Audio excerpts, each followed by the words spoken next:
I got 2 more episodes to watch of this. Come on. Why am I here? Monday Night Football against these two. I don't care who wins. You made it home? Ah, for God's sakes. What's up, everybody? I'm not supposed to be here. I was forced here. Against my will. Thanks for that. I appreciate it. Jacoby Brissett. You know, I was going to finish the last 2 episodes I had here. And then I was going to watch the game. And chill out. You know, I was supposed to have my time. You know, but forget about that, you know. It is what it is, I guess. Jacoby Brissett with the ball on the 2nd and 4. Yada, yada, yada. Browns with the ball. He takes a snap. And Brissett finds somebody who picks up the first down. Oh, boy. What's up, bro? What's going on, man? I'm not gonna lie. I don't have anything to say. I was not planning to be here, but apparently I have to be here. I'm under obligation for some reason. Cleveland and Cincinnati. I don't care who wins. I guess it can quote-unquote be beneficial if the Browns win. Greets from... Oh, what's going on, Ben? Greets from Germany. Appreciate... You know, speaking of Germany... No, I'm gonna stop. I'm not gonna say nothing about Germany. So I was watching the very... Oh, that's a first down right there. That's a nice catch for a first down. Donovan Peoples-Jones. Huge game for the first down. I'm not going to speak what I was going to say because I was watching something very interesting. But I ain't going to speak on that. Yeah, I don't care who wins this game. I guess, quote-unquote, it's beneficial if the Browns win this game over the Bengals so that the Bengals can drop to 4-4. But in all honesty, I don't care. It's another season where Baltimore has the keys handed to them. It's another season where Baltimore has the keys handed to them. If they can just handle their business, they should win the division. That's just how it is. Menace, I don't have time for you, bro. I really don't. I'm not supposed to be here dealing with this.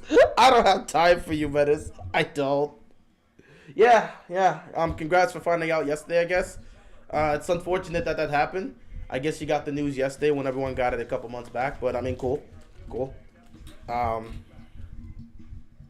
I really have nothing to say. I wasn't prepared. I didn't do a scope of which... I don't know who's missing for the Browns. I know for the Bengals, Jamar Chase is obviously missing. But I had no scope, no analysis for who's going to win this game. I came into this like a fan saying, oh, you know, whoever wins is whoever... Oh, flag. Whoever wins is whoever wins. This was not planned. And my leg's going to be cramped for like 3 hours. At least I can move it now. What's the flag for? Holding? Holding on the offense. Cleveland, what are you doing? Bro, what are you doing? For God's sakes. Hey, do I switch to this? Nah, you know, it's Halloween. I want the red. It's Halloween. I want the red. That makes it better. What? That makes it better. I want the red for Halloween here. Speaking of which, I was watching some Halloween. I was watching my shows for Halloween. I had to say, oh my God, when does this game end? I have to finish those last 2 episodes, and there's one last thing I have to watch before Halloween ends. 2nd and 19 here. Jacoby Brissett standing in the pocket for 20 years. He's about to be sacked. I don't even know what he's doing. At some point, just get the ball out of your hands. I have not seen Black Adam. I don't know if I'm going to. Sometimes quarterback just has to realize when the play is dead. Just throw the ball out, okay? No, I didn't watch it. Oh wow, they're playing cover 2 here, but the linebacker dropped. And there's nobody open at this. Wait, he had somebody. He had one person open, but by then they already swarmed him. Trey Henderson's doing a great job for the Bengals. 3rd down and 19. You're just trying to get back into field goal range. You don't even care about the first down. You'd love it, but just get back into field goal range. Check the ball. Bro, check the ball down. You have him right there. Now, Kareem Hunt is not going to get you into... Maybe that's field goal range. maybe that's field goal range. I'm not sure. Anyway, 4th down here for the who's playing the Browns? 4th down for the Browns. They're gonna attempt this field goal here. What type of field goal is this? This is probably gonna be like a 50-yard field goal or something. Who the hell's the kicker for the Browns? 53 yards. 53-yard field goal here for the Cleveland Browns. That's cool. I appreciate it, Menace. I might peep it, but I'm not going to movies anytime soon. The field goal is easily blocked, and welcome to the AFC North football, where nothing goes right. Why even attempt a field goal when you know it's most likely gonna miss or get blocked? Why? Because it's AFC North football, which is exactly why I didn't want to be here for this in the first place. Should have never made me drag that chair down. Things happened. Things changed. Still scoreless in Cleveland. I had 2 more episodes left. Why is he looking at? Well, I'm not a cat expert because we don't have a cat. I'm telling you that I shut the slaughter last night. What else happened with us? What color do you think the NFL field should be? I don't know, bro. Whatever color you pick, I'll let you make the choice.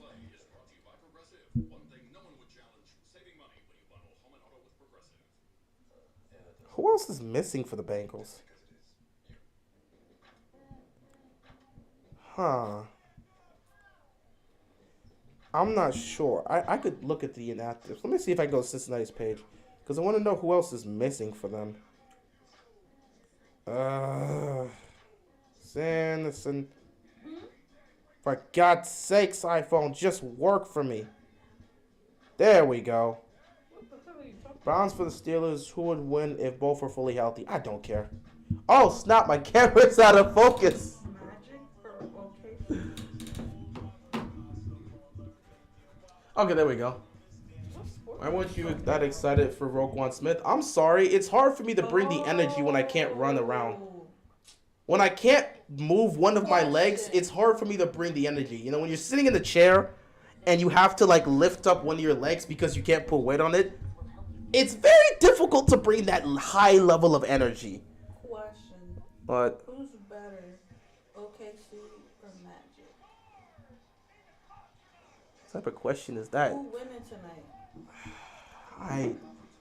I don't even know. I like OKC because they're a younger team. Another Magic's got good guys, but the OKC's got SGA. So OKC's gonna. Why are you asking me about between the? That could go either way. These are 2 young teams that don't really have a lot of pieces. I'm gonna go with SGA because he's a made man. What? They're playing a free game to try to win big. I don't know if you want to do that with the OKC and Magic game. I take OKC. Okay, don't ask me for this. I can't give you an analysis on 2 young teams that are. I can only say. It's a questionnaire. A questionnaire. I guess OKC because they have SGA. I cannot give you an analysis of 2 young teams with a bunch of young pieces that are trying to figure things out. That game can go either way. So it's very difficult to assess. So yeah, I mean, I can't really move. So I'm not going to have, I'm not going to be sitting here with the level of energy. 1st and 10, Joe Burrow, quick throw over the middle. That's like a 2 or 3 yard pickup.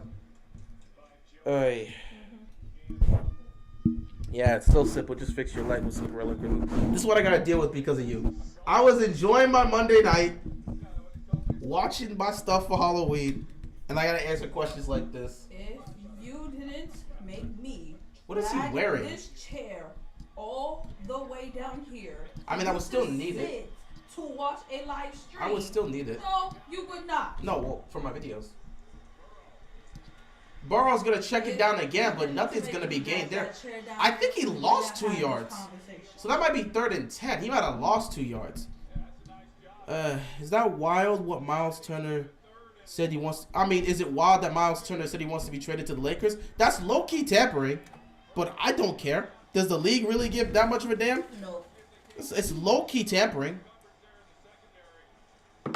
Menace, that is an awful question. I'm going to let you choose. Whatever answer you want is the answer I'll pick. So whatever answer you choose, I'll choose because I don't have an answer for that. 3rd down and 10 here in this awful, awful AFC North game. Joe Burrow getting pressured. He's going to throw with time, and it's caught by Tyler Boyd to pick up the 1st down. Go Browns today. I honestly don't care who wins this game. I'm going to be very honest. I've never been one to sit back and root for opponents.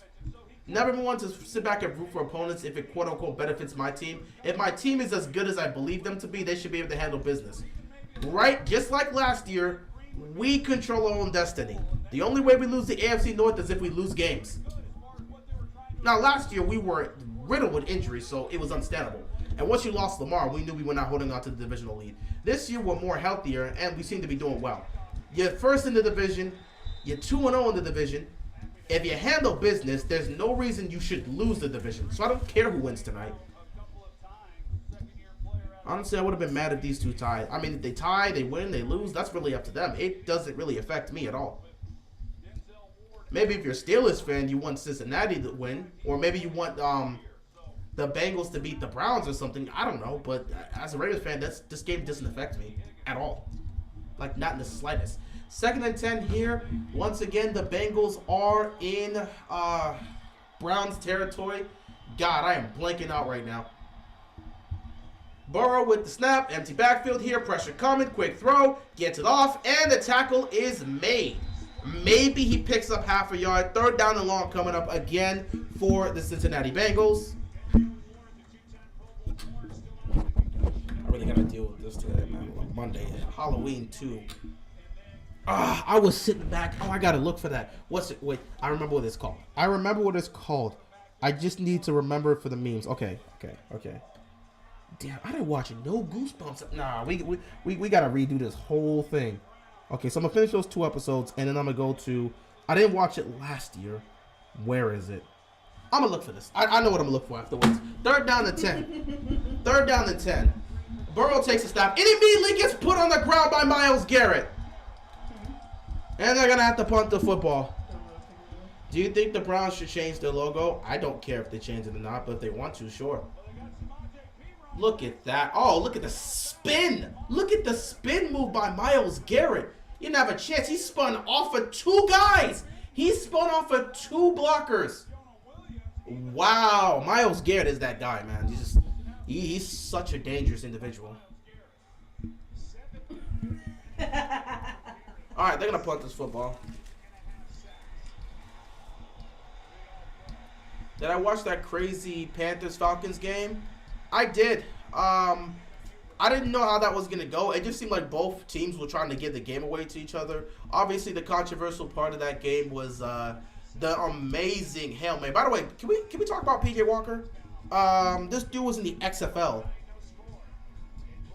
He was in the XFL killing it, and then he lost his chance to do anything there. And then he gets signed, and last year, when he had an opportunity, he didn't play well. This year, he has an opportunity. He's done well enough to win a starting job over Baker Mayfield, which is why I believe they're going to. I think they already announced it. They said they're going to stay with P.J. Walker instead of bringing in Baker Mayfield. So I think Baker's going to remain bench, which I think they said he's just kind of making the best of this benching role. But, yeah, P.J. Walker, that was a hell of a throw. 67 air yards on that throw for a Hail Mary to DJ Moore. Is it a Matt Ryan situation or he hurt? He was hurt, and then he lost his job because someone was outperforming him while he was hurt. So yeah, that play was crazy. You get the touchdown, and then DJ Moore gets called for what was it? Unsportsmanlike conduct for taking off his helmet.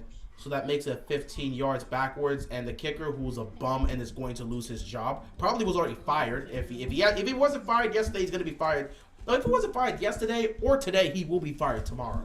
So yeah, he missed that kick. Obviously, people were talking about DJ Moore for making that mistake, and people were defending him. Others were criticizing him. For me, if you're a player, never put yourself in that situation. If the kicker's going to miss it, let him be the reason he missed it. Don't add to it. So DJ Moore kind of added to it by getting that penalty, which is why people were trying to blame him. But obviously the kicker's got to make his job. If you're a player, don't be a factor in why y'all lose the game. That's just me. Okay, even though he didn't miss the kick, that's just don't be a factor in that. All right, are you seeing Heineke's final drive? Yeah, I saw Heineke's final drive.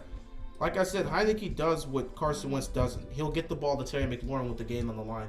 That for some reason, Carson Wentz is I don't even know if it's afraid, but he just doesn't have that trust with McLaurin to just throw him the ball. Heineke doesn't give a damn. He's going to throw him the ball. And yeah, Heineke is not as talented and doesn't have the arm strength as Carson Wentz, but I like Heineke's intangibles more than Carson Wentz. Heineke he's just a ball player, man. He just goes out there and makes plays. Even if he's not the best or the talented, he's not a great quarterback or even considered a good quarterback, but he'll make plays. And the team rally behind. They really, really, like all those guys from McLaurin to Chase Young, all of them rally behind Heineke. So, in my opinion, you have one or two options at this point. You ride with Heineke for the rest of the season because now that the Commanders are 4-4, they actually have a chance to make the playoffs. So you either ride with Heineke for the rest of this year, especially if you're in contention, or you ride with him until you've fallen out of contention for the playoffs, if it does happen, and then you put in Sam Howell, the rookie, to see what he can bring to the table. I'm not putting Carson Wentz back out there. I'm just not going to put him back out there.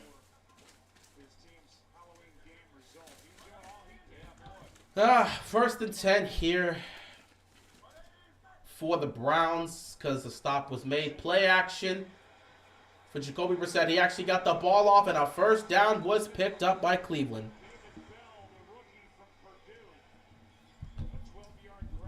Nice pickup there, first down.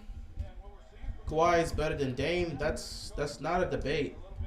Though, I mean, at least Dame can stay healthy. I love Kawhi to death, but I don't know. Something's wrong with his quads and his knees, bro. His quads and knees are terrible. And it's what's caused him to just not. Oh, look at the Browns doing a bunch of trick plays. And he throws a pick. What was Cleveland even doing there? Both these teams are just awful. Both of these teams are awful. Why do I have to be here to watch this? That trick play, did he not even, no receiver was within the vicinity. You threw it right to the defender. That was the dumbest play I've seen this season. I've seen some dumb plays this season, but this might have been the dumbest. So you're running a trick play, okay?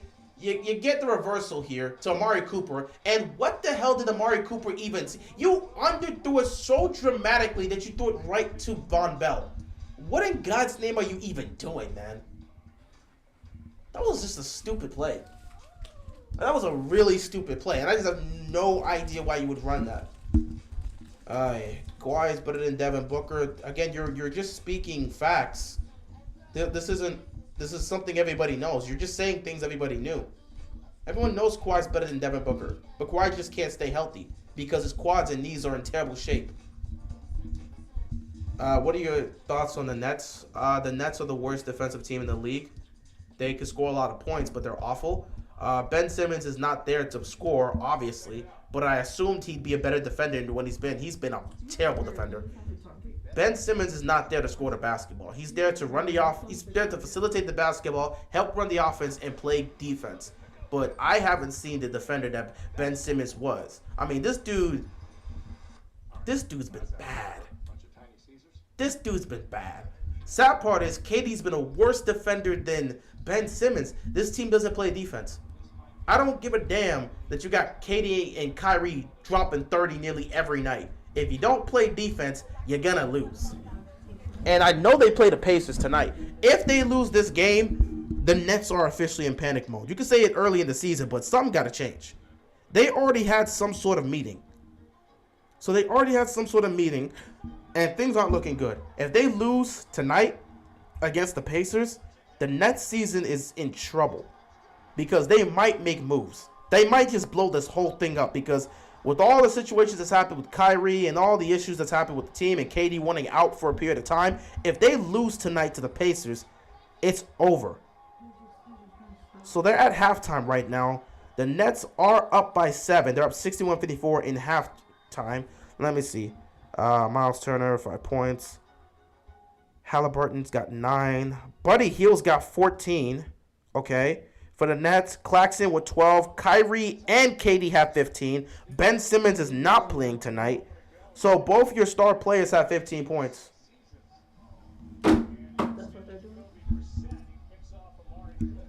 Yo, you think we're gonna get another trade? Treat? Oh, another trade? I doubt it, but hey, we'll see what happens tomorrow. So I mean, next year the Ravens are going to Houston. Who you got? I would take my Ravens, I guess. I would assume the Ravens should win, but I have no idea what next year's Ravens are gonna look like. I have no clue. Do you think Zach Wilson is the future for the Jets after yesterday's performance against the Patriots? Yeah, Zach Wilson has never looked like the future for the Jets. They drafted Zach Wilson because Sam Darnold couldn't stop turning the ball over and was seeing ghosts. Zach Wilson is doing the same thing. So what has changed? What, like, legitimately? It's funny to say, but Flacco has played better with the Jets as the quarterback than Zach Wilson. They've won games in spite of Zach Wilson's performance. I can show you. Matter of fact, let me pull up his stats right now. Play action here. Burrow looking deep down the field. Drop pass by his receiver. You got to catch that, man. He put it right on the money. Come on, bro. You got to catch that. Let me pull this man Zach Wilson stats up right now. Like, I legitimately need to pull this up. Oh, you got to catch that pass. You got to catch that pass. Third and long here. Third down and 7. Zach Wilson this season, he has completed, let me see. First, let me wait till this 3rd and 7 happens here. 3rd and 7. Burrow checks the ball down, and the Browns defense makes a stop. They're going to have to punt this football again. What an awful Monday night game we're going to have here. Yeah, happy Halloween to all. I was enjoying my Halloween, but apparently I got to be here for this game. It is what it is. Let me see. So this season, Zach Wilson is completing 55% of his passes, has a QBR of 42.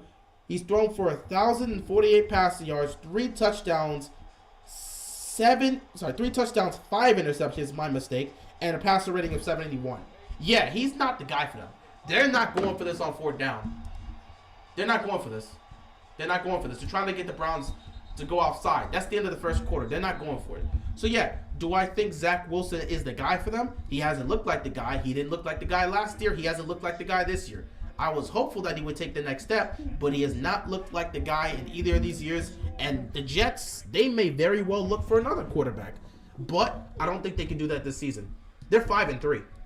I don't think in their wildest dream they thought they were going to be 5-3 if Zach Wilson wasn't the guy. But here they are, 5-3, in route to potentially getting a playoff spot. They're in the competition for a playoff spot. Joe Flacco worked his hardest for them to be in that position. He won 2 games, so that helps. He worked hard for them 2 games. Might as well trade Katie and Kyrie if somehow they go 8-26 in this time. I don't think the Nets are going to wait that long for them to trade Katie and Kyrie. Ravens Saints should be interesting next Monday night after my team's performance against the Raiders. I mean, next week I'm sure it's going to be interesting because, Ravens are going to have a bunch of players. Mark Andrews probably will be back. They're going to have Tyus Bowser playing in that game most likely. Maybe David Ajabo. Deshaun Jackson will probably play in that game. And, of course, the newly acquired Roquan Smith will probably also be playing in that game. So the Ravens are going to have a couple people pull up in that game that's going to be back. So should be interesting. Obviously, Rashad Bateman's not going to play, but it is what it is. Give Katie and Kyrie time. They look just as good as the Bucks. Gavin, what are you on? Like, what are you on? I'm not even gonna, I don't know what to say. What are you on? What are you on? Just as good as the Bucks. What are you on? The Bucks are undefeated, and Giannis looks like the clear best player in the NBA, like we all suspected. The Nets are, 1-5? They've been awful. They're the worst defensive team. I don't care how many points you put up. If KD and Kyrie think they can outscore people, it's not going to work on a nightly basis. Well, both of them are dropping 30-plus points, but they're still losing games. That's not going to help them. The Nets are not a good team. Give KD and Kyrie time. They've had all the time in the world. Injuries and all this other stuff has played into it, but still, they're not a good team. They had time last season, and they got swept in the first round by the Celtics. How much time do you think these two needed? I thought they were friends. I thought they were great friends. How long does it take for you guys to really adjust? Maybe if Kyrie would have played it for much of last season, it would have helped. But forget about last season. You had all off season to help this out. Like, what's wrong? What are your thoughts on Portland? They've been playing solid 5-1. I mean, Portland's not a contending team. They're not a championship contending team, but they're off to a great start. I think this year they can make the playoffs, maybe win the playoff series, but we know the Trailblazers are not competing for a title. Damian Lillard's just in purgatory. He's in purgatory. They're not going to win a championship with the pieces they have. We already know that. Portland can start how they're starting off well. They look good. They look like a playoff team, but they're not going anywhere in terms of winning a championship. They may win a playoff series, but past that, nah. So, yeah, they look good, but they're not going to win a championship. So, you know, it is what it is. All right, Browns got the ball back here. Just the start of the second quarter. It's still a scoreless game. They looked great last year. I'm a Bucks fan. I've seen a lot of bad teams. Like I said, right up there with the Suns, Celtics, Bucks. Just joke, bro. Oh yeah, I got you. I got you. But yeah, the Trailblazers, they're playing well, but they're not gonna do much. That's all I can say. Oh man, I really could have been chilled out today. I didn't know that shit. 1st and 10.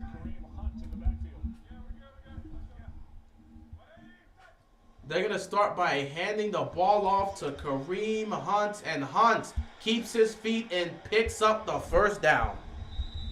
Browns better start running the ball. Good call, Carlos, because they immediately started to run the ball. Don't know why they weren't running the ball earlier. I mean, they should have been doing that, but for some reason they're like, nah, let's not run the football. Let's just keep throwing it. That's for sure going to get us to where we want to be. Like, I don't even know what they were doing, bro. They were just not thinking straight. They didn't give him the first down. I thought they would have given him that. All right, 2nd and 1 coming up here for the Cleveland Browns. And they're going to run it. They're going to keep it here and pick up the first down. Browns, somebody's got to score in this godforsaken game.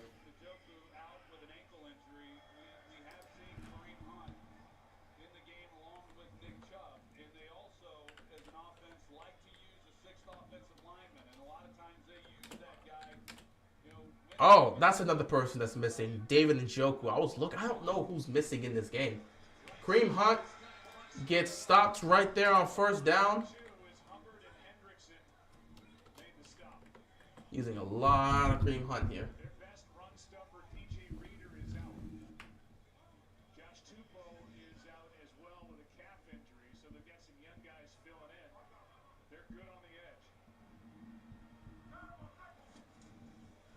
Here we go, 2nd and 12. Brissett just tosses it, checks it down to, what am I thinking? Kareem Hunt. And 3rd down coming up here for, what's it called? the Browns. I've done that like 3 times where I've messed that up. All right, 3rd down and 7 here.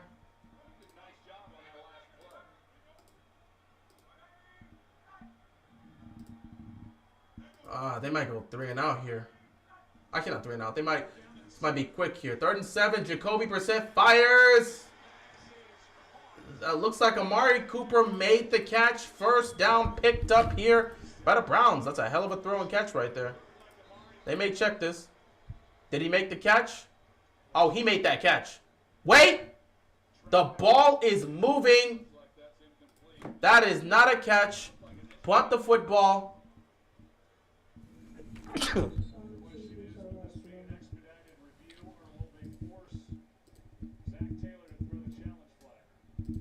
They're going to review this.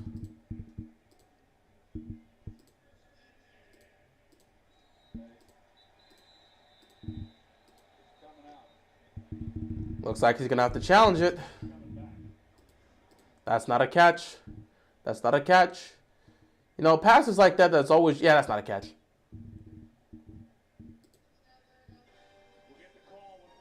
Look how that ball is moving. That's not a catch.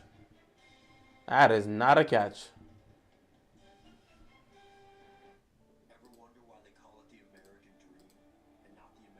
Yeah, that's not a catch. That's all I can say. It's not a catch. It's not a catch.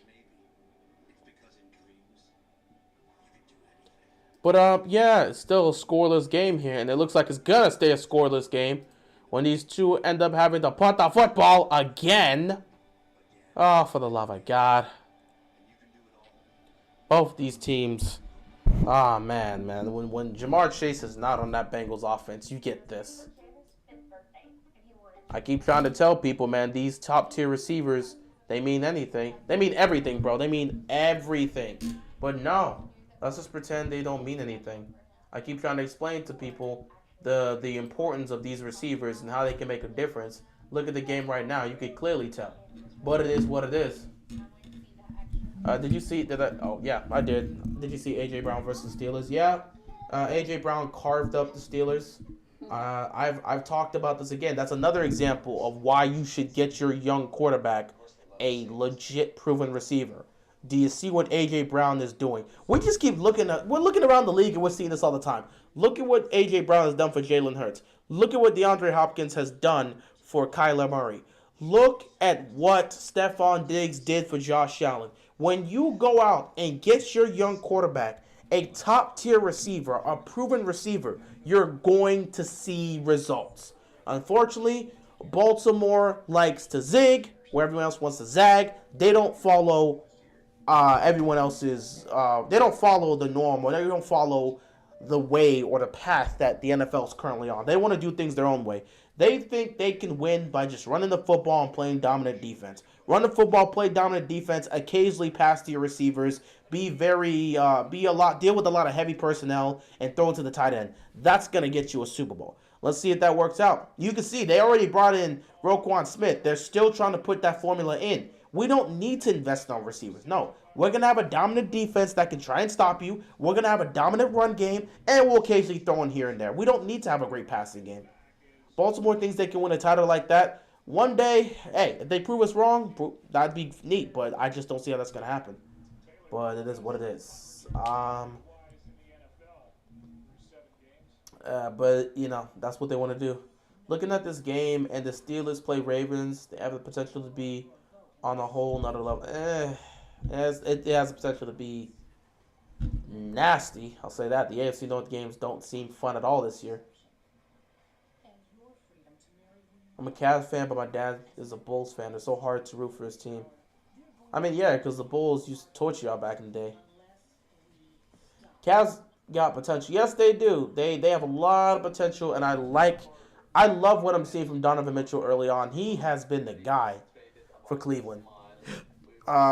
Him being there just helps out so much. I think this is what's going to help take the Cavs over the top to where they can break out and actually become more of a premier playoff contending team.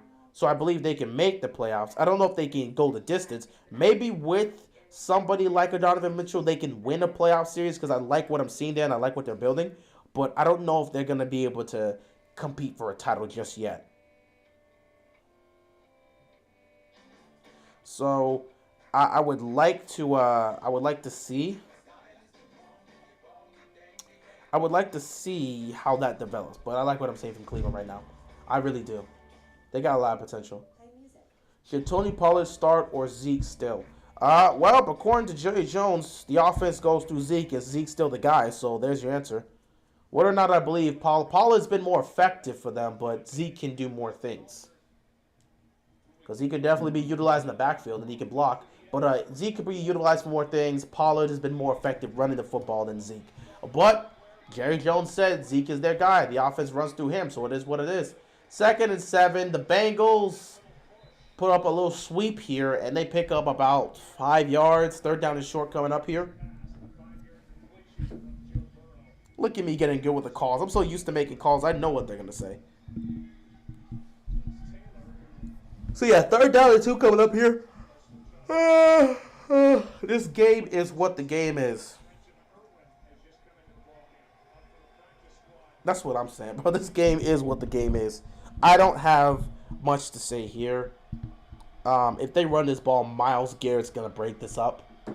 But I don't think Burrow's looking to hand this ball off. 3rd and 2. Yep, Burrow's not looking to hand this ball off. Oh, my God, incomplete. He was going for T. Higgins, and the defense was there. So, they're going to have to punt this football. Yeah, life is really hard with. I didn't even mention him. You see how Joe Burrow looks with the Jamar Chase. When you get your guy, a top tier receiver, you see the difference on your offense. When Baltimore learns that, maybe, just maybe, we could be that team that comes over the top. And I'm sick and tired of people always bringing up the stats. Apparently, we're ranked second offensively. Yeah, I can't wait to see how that's going to help us in the playoffs. You can bring up all those stats. Oh, we're ranked 10th in this. We're doing this in rushing and this in passing. We're so effective in the red zone. Yeah, cannot wait to see how that shows up in the playoffs. Just like it showed up in the playoffs the last couple of years. Like, I don't care about all these statistics and numbers. I said it. Go back and look at one of my videos last year. I said it. If Greg Roman is still here, the Ravens are going to put up numbers. They're going to be a top 10 team, most likely top 10 offensive team with a bunch of numbers. They're going to get into the playoffs, and they're going to get outplayed by the Chiefs or Bills. Just wait. Just wait.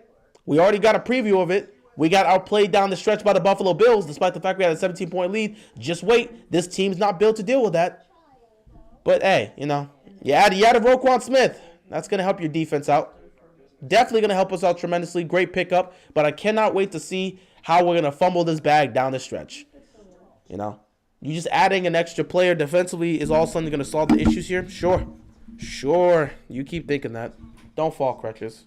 You keep thinking that. But yeah, you see the difference a receiver makes for a young quarterback. Look at how Look at how this Bengals offense is running without Jamar Chase. Look how slow they've been. And of course, it's not like Jamar Chase is picking up numbers every single game, but the threat of him there helps open it up for your other receivers. And that's something a lot of people don't seem to realize. When you get a guy that defenses respect, a guy that really can do damage and harm you in the secondary, you got to put a guy on him. You have to respect him. And once you do that, it opens up the field for a lot of these other guys. Baltimore doesn't have a player like that really opens up the field like that. The closest you have is Mark Andrews, who of course is one of the best tight ends in the game, but he doesn't open the field for you because he plays tight end. So he opens up the middle of the field with you, which is why we believe likely can eat with Mark Andrews, but it doesn't open up the field as a whole for your receivers. How can you get it done on the outside when none of your opponent wow. How can you get it done? Who the hell is this? Pumpkinhead? Cleveland, what? How can you get it done on the outside when none of your opponent's corners actually fear your receivers? If you had a guy like that, maybe you could get it done in the secondary consistently. What? No, I was confused. Who's the most disappointing team in the NFL? That's a good question. Raiders. The fact that they're playing that, actually, you have to choose between the Raiders and the Broncos. Raiders and the Broncos. You have Devontae Adams and you get shut out against the Saints. 1 catch for 3 yards. That's disgusting. That's embarrassing. That's just disappointing. And then we know how the Broncos have been this whole season with Broncos country. Let's ride. So yeah, I'd put my money on the Raiders. Who's the most surprising? Probably the Giants. I don't think anyone thought the Giants would be 6-2 through 8 games. So I would say the Giants. Some might try to throw it to the Vikings, but the Vikings always had the talent, and they do this every other year. One year, they can't close out games and finish, and they have a record under 500. The next year, they're a top 5 team, and they get to the playoffs. It's just destined for them. Last year, they weren't closing games. This year, they're closing games. Next year, they may not close games. That's the Vikings' way under the Kirk Cousins era. I don't know why, but it is what it is. But yeah, the most surprising is the Giants. If I told you through 8 games the Giants would be 6-2, you wouldn't believe me. You wouldn't have believed me. So yeah, Giants. 3rd down and 5 coming up here for the Browns, who are doing absolutely nothing with the football. I mean, my God. I feel bad for those fans who came out here tonight. Ain't nothing happening here. There's 3 receivers to your right. You should be able to pick up a 1st down. A slant right there in the slot is perfect. Oh my God, you have to play. Oh, you had to play. You had to play. Jacoby, for the love of God, thank you. Amari Cooper is open, and he gets the football. Huge gain for a first down. You could say Seahawks too. You could say Seahawks. You could very well say Seahawks. I don't think through 8 games we thought they'd be 5-3. So I think the Seahawks is also a nice pick too. I don't know. I just don't think I heard a lot of negative things about the Giants. People just didn't expect anything from them. Same for the Seahawks, but you know what? The Seahawks one was at least somewhat warranted because it's like, well, you know, you got rid of Russell Wilson. Everyone's like, Russell Wilson left you, so you weren't supposed to be there. Then again, I guess you can make the argument that because of that, they should be the most surprising team. But the Giants had no expectations coming into this year, and they're 6-2 for a reason. The most disappointing team to me is the Browns or Lions. I can't say the Browns are the most disappointing team. They traded for a quarterback that hasn't played yet. This is supposed to be Deshaun Watson's team. He doesn't get to play until week 11, week 12. Not week 11. He doesn't get to play until week 12? So, no. They knew with Jacoby Brissett, they were not going to compete. They were just hopeful that Jacoby Brissett could keep them within range for a playoff spot so that when Deshaun Watson comes back, they can do something. So I can't sit back and say the Browns have been disappointing. We knew they weren't going to win a lot of games with Jacoby Brissett. He's just supposed to be here to hold the fort down and keep them within manageable range of potentially going for the playoffs. This is supposed to be Deshaun Watson's team. So no, I can't put the Browns there. As for the Lions, I don't think a lot of people had expectations for the Lions coming into the season. Unless you thought they were going to be a playoff team this year. Yeah, we like the story, and Dan Campbell doing a great job motivating these guys. Don't know how much you want to say he's doing a great job coaching them, but doing a great job motivating these guys. But no one expected the Lions to be anything special. 1st and 10 here for the Browns. Bengals make a stop. They're in field goal range, but I'm going to trust the kicker here. They're probably going to get blocked. Oh, man.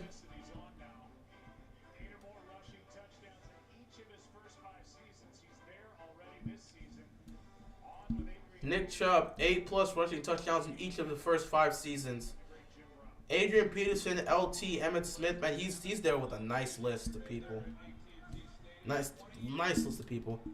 How's Washington's win over the Colts yesterday? It was great. I'm glad they got the win. They're 500 now, so they have a chance to make the playoffs. And like I said, we stand with Heineke. I will take Heineke all day over Carson Wentz. So yeah, because at the end of the day, Carson Wentz is not getting the ball to Terry McLaurin. Meanwhile, Taylor Heineke is not afraid to throw the ball to McLaurin. With the game on the line, he did it in back-to-back weeks. First against the Packers, then against the Colts. With the game on the line, he looked for Terry McLaurin, and that's all I need you to do. With the game on the line, you got to look for your best players, and he does.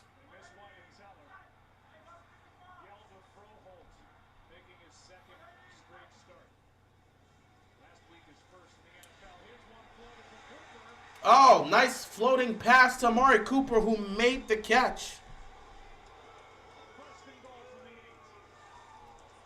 Amari Cooper makes the catch in his 1st and goal for the Browns.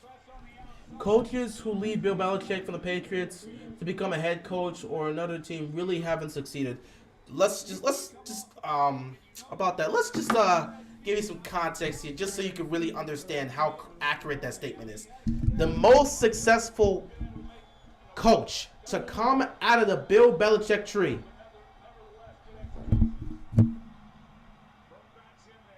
I'm going to let you guess. What's going on, Legendary? Jacoby fires it in. It's caught by Hunt, but he stopped short. You want to know? The most successful coach to come out of the Bill Belichick tree. Bill O'Brien. Bill O'Brien. That's all you need to know about coaches that come out of the Belichick tree. Josh McDaniels is doing a worse job than he did the first time he was a coach. When he was with the Broncos, he did a bad job, and he's doing a worse job here with the Raiders. Why did they give this dude a coaching job? Why did they give him a second chance? He hasn't learned from anything. In fact, he's become worse. And Derek Carr is doing a very poor job of proving people wrong. A lot of people, I thought you could say Derek Carr was underrated, but I don't think you can say that anymore. Derek Carr has not been good. How do you have Devontae Adams and you can't make it work? You have one of the best receivers in the game, and you can't get him the football? Yeah.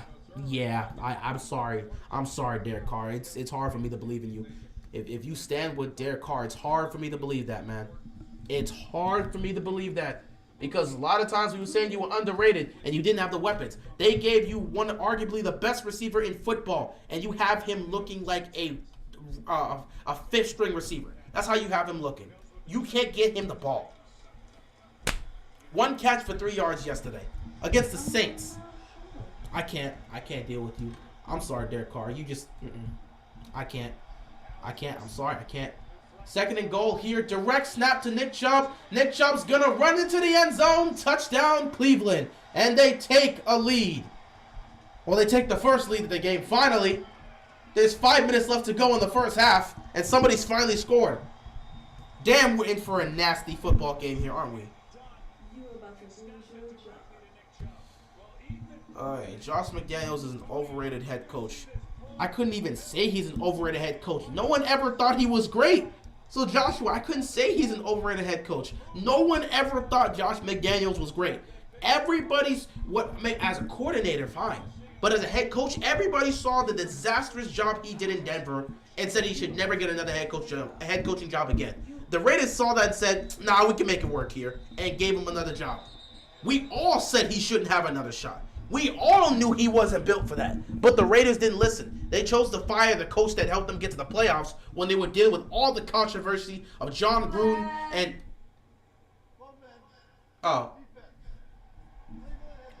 When they were dealing with all the controversy last year, they had a guy there that helped them get to the playoffs, and they said, nah, we don't want you. Go get Josh McDaniel.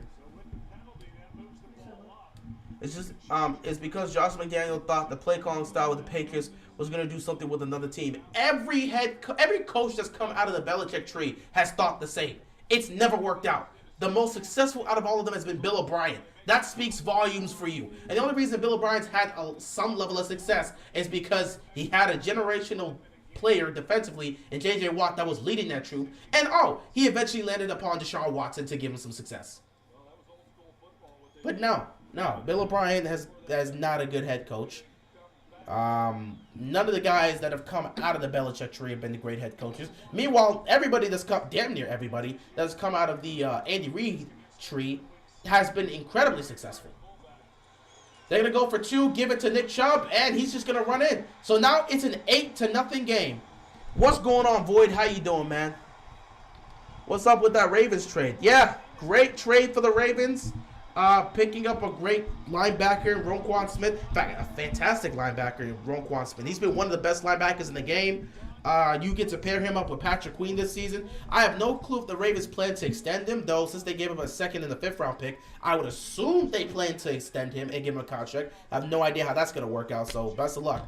If it doesn't work out the way it's supposed to be, hey, you basically got a 1-year rental.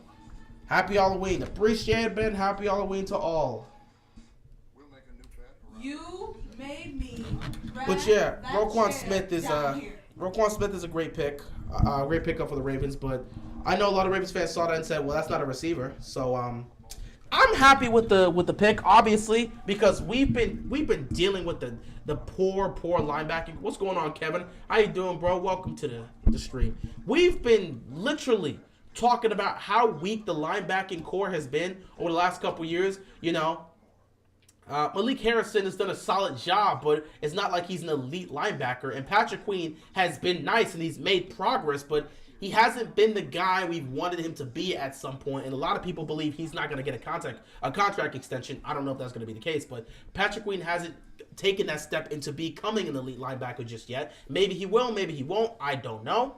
But the linebacking core has always been that weak spot on the Ravens. You know, pass rush has always been a area of issue, but they've still found a way to make it work in some cases. Like even this year, it isn't exactly the strongest, but you got Justin Houston, who's been your best pass rusher by far. He's got 6 sacks on the season, so he's been the best by far, and he has played like 5 games. So like 4 or 5 games he's played. So he's been fantastic. But the linebacking area has always been an issue, and the biggest part of that linebacking core that's been an issue is the pass coverage. And we talked about that with Patrick Queen. He's made improvements as the season has gone on. You know, he's recovered, but he's not that elite pass rusher, so that's kind of been the issue. You go and get a Roquan Smith, and guess what? You now have a guy that's elite in pass coverage. You now can help out your secondary there. You got a guy that can do that, so that's why I'm just sitting back and saying, hey, it's a great pickup to help your defense, but, you know, a lot of people are saying, what are you going to do about the offense? Because we're never afraid to get defensive players. We have never been afraid to get defensive players. We've never been afraid to spend the money via trade, free agency, whatever. We've never been afraid to go out there and make those moves for a defensive player. However, we've always been hesitant to do that with an offensive player. And it is what it is. Best offense is a good defense. Not in an era where it's all about passing. The best honestly, if you have an elite pass rush, if you have an elite front seven and a decent secondary, you can win a championship as long as you have an elite offense. Like, it's all about the passing game nowadays. If you can get to the quarterback and you can do okay in coverage with your secondary, you can win a championship. You know, you keep stacking all these picks defensively and not adding to your repertoire offensively. That's gonna be a problem.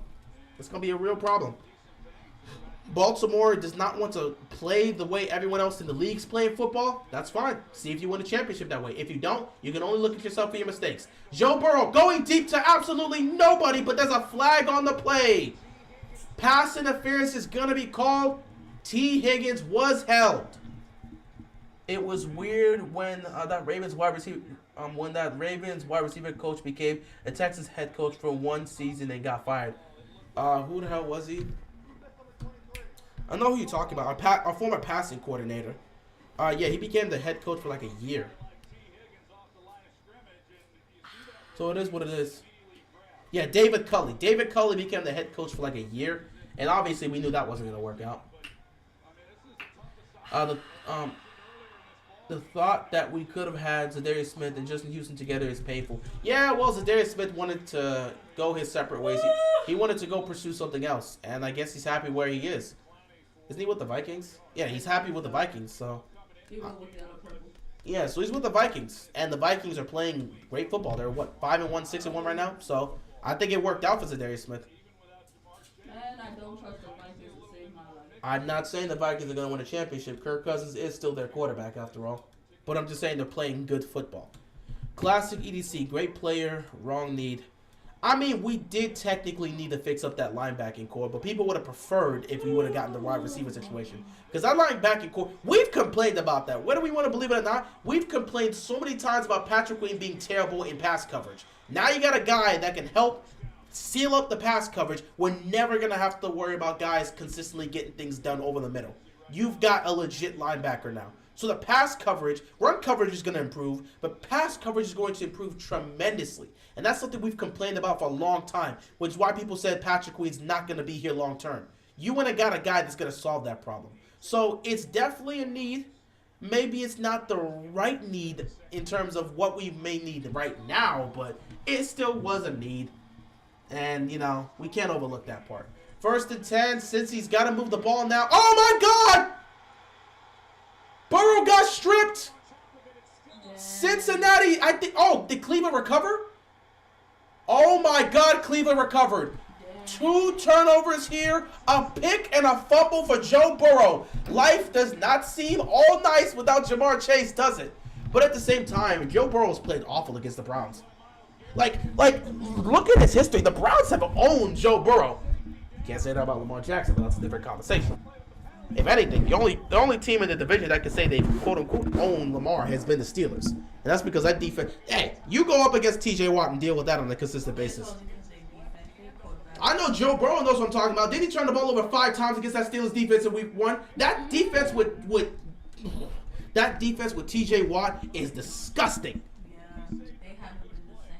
Then again, the Browns won against them, so I guess, you know, that kind of helps out. Oh, yeah, T.J. Watt was taken. Yeah, the Browns won without T.J. Watt. I forgot. He was taken out in that week 1 game. So, yeah, Browns face off against the Steelers defense without T.J. Watt. And here comes Nick Chubb, hurdling dudes for the first down. Browns did sweep them last year. They did. They did. Did they? Oh, no. They swept Cincinnati? No. They swept somebody. I don't know.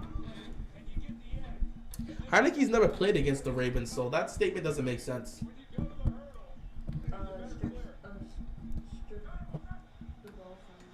First down here, gonna hand the ball off to Kareem.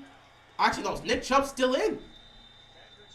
I'm surprised he done ran him like 3 straight plays. You don't want to give him a break after that?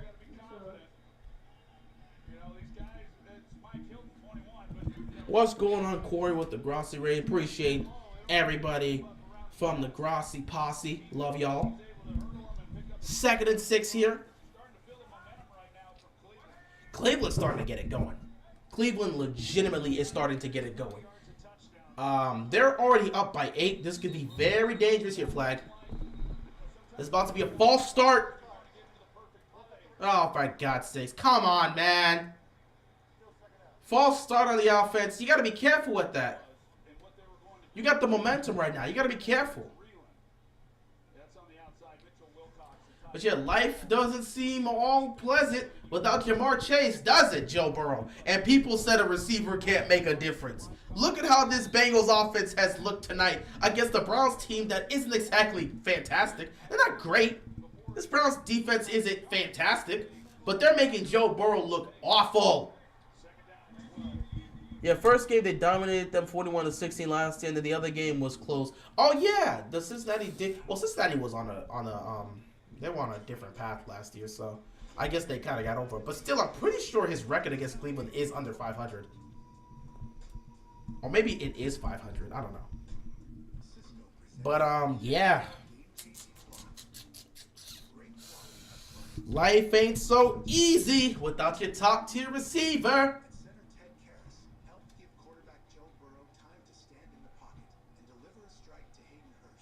Why are you showing this as a highlight? They lost that game. Why would you show that as a highlight? Yeah, he got that pass to Hayden Hurst for a touchdown. They lost that game. Why would you show that here, Cisco? You could have picked their game last week when Joe Burrow was carving up the who? Who was he carving up? He was carving up somebody. He was carving up somebody. Oh, he's 0-4 against the Browns? Yeah, the Browns have owned Joe Burrow.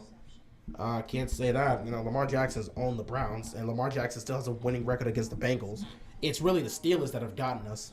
Let me see. His MVP year. Let me see. 2018, he didn't play against them. 2019, he beat them that first time. 2020, we lost. 2021, we lost. So he's 1-2 against the Steelers. He is 1-2 against the Steelers. So that's the only team he has a record of under 500 against. But the Bengals and the Browns, his record's over 500. So Steelers can say what they want. You know, the Steelers can sit back and say, yeah, we got the best against Lamar Jackson because they beat them twice. It's only 3 games. It's been weird. Lamar has just never been there to be able to play the games against the Steelers, but he's been there to play the games against the Browns and the Bengals. That doesn't make sense. If Bengals lose, that would be great. Well, they're heading in that direction, so we'll see. Am my foot gonna be fine? I don't know. I'm going to the doctor tomorrow to see. My foot feels fine now, but I'm heading to the doctor tomorrow to get it checked on, so we'll see. Appreciate that, Steve. Appreciate the you know, I really could use that right now. Because, man, it has been awful holding on. Like, just wearing this whole thing for the last couple of days has been awful. But, yeah, Cleveland has it. They're pretty much in command of this. They're in command of this game right now. It's up to Cincinnati's defense to make a stop. If the Bengals lose, that'll be great. I mean, yeah, sure. I guess it'll be great. I don't know who it'll be great for the Browns because they're gonna get a win against a divisional rival. That'll make them 2-1. Yeah, Lamar never played the Steelers twice in the same season. That's crazy. Yeah, 2019 he didn't play them that second game because he rested week 17 because we already clinched the number 1 seed. 2020, he had COVID, and 2021, he was injured. So, yeah, he's never played them twice in a season. 2nd and 12. You got to get points out of this. And the Browns get the kickoff. It's a 2-minute warning. Browns receive kickoff coming out of halftime. How did you miss him?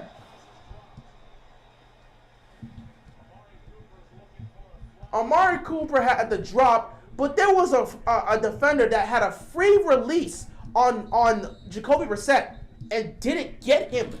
What? What the hell was this? Bro, oh my God, you got a free release on this dude. Just go make the tackle.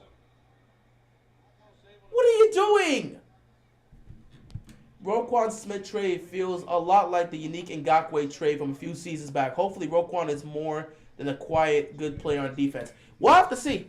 We'll have to see. Ngakoue didn't work in our system, so that's the thing. Ngakoue was a great player, but he didn't work in our system. That was the issue. Roquan Smith, we'll have to see if he can work in our system, but he's going to be the leading linebacker, so I assume it should be able to work. He's going to have a week to get accustomed to our system, and he'll most likely play on Monday Night Football. So we'll see what happens. But, Ngakoue, it just didn't work out because he didn't fit in our scheme. His strengths were not emphasized in our defensive scheme with Wink Martindale, so it was unfortunate for him. But we'll see what McDonald does with it. Players too scared to hit quarterbacks. They got to try to square up and come to balance, trying to rock. That is true. That is true. It's very difficult for them nowadays because of the flags coming out. 3rd and 12. You're at the cusp of field goal range. Just pick up a couple yards if you don't get the first down. Don't get sacked. Pressure coming. Jacoby. What the hell just happened? These two teams are horrible.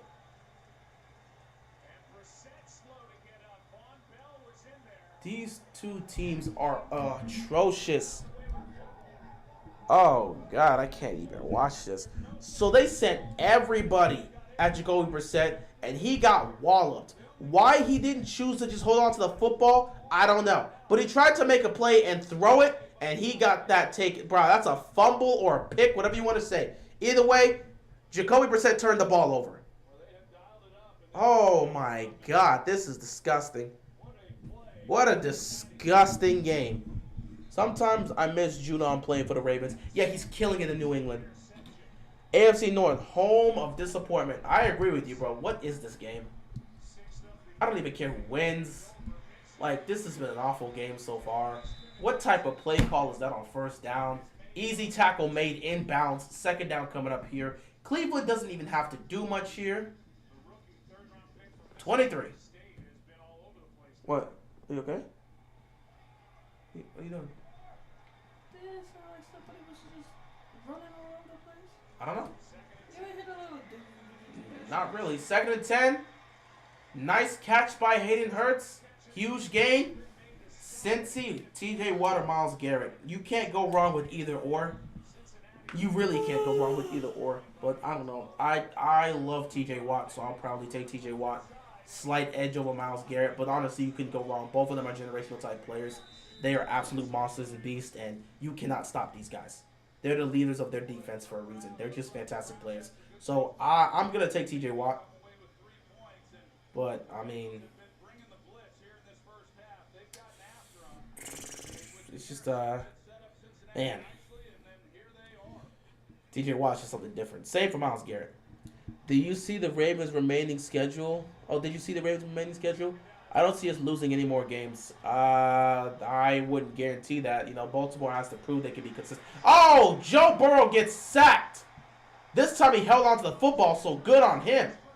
When it comes to the Ravens, I'm not guaranteeing anything this year. They've led in all 8 of their games, and they're 5-3 because they've choked 3 double-digit leads. Yeah, the schedule moving forward is a lot easier for Baltimore, so they should be able to win. But I'm not going to sit back and say they're guaranteed to win. They still got to face off against the Steelers twice. You're still going to face off against a Browns team that's probably going to have Deshaun Watson. We'll see how that works out. And you got Cincinnati again in Cincinnati. So I'm not going to sit there and say they're guaranteed to win the rest of those games. Unless you believe they're going to go 6-0 in the division. I don't know. So I'm not going to make those guarantees. The offensive lines in the AFC North looking sus. They low-key are, but hey, Baltimore's offensive line has gotten better as the weeks have gone on. So, maybe if they can continue to be more consistent, they're going to be a really, really great offensive line. But they're doing well. I like the improvement I've been seeing week in and week out. So you think the Ravens are going to go 6-0 in the division? We'll see how that works out. Third down and 14 here for the Bengals. They done lost everything. Maybe they can pick up a field goal. If he gets sacked again, it's over. As long as he doesn't get picked, they should get points out of this. That's third and what? Third and 14. Burrow, just check the ball down. Here's some blocks. He's not going to get the first down, but you are in field goal range. Steelers ain't beating us. Can you guarantee that? Can you guarantee that? Knowing how divisional games play out, can you guarantee that?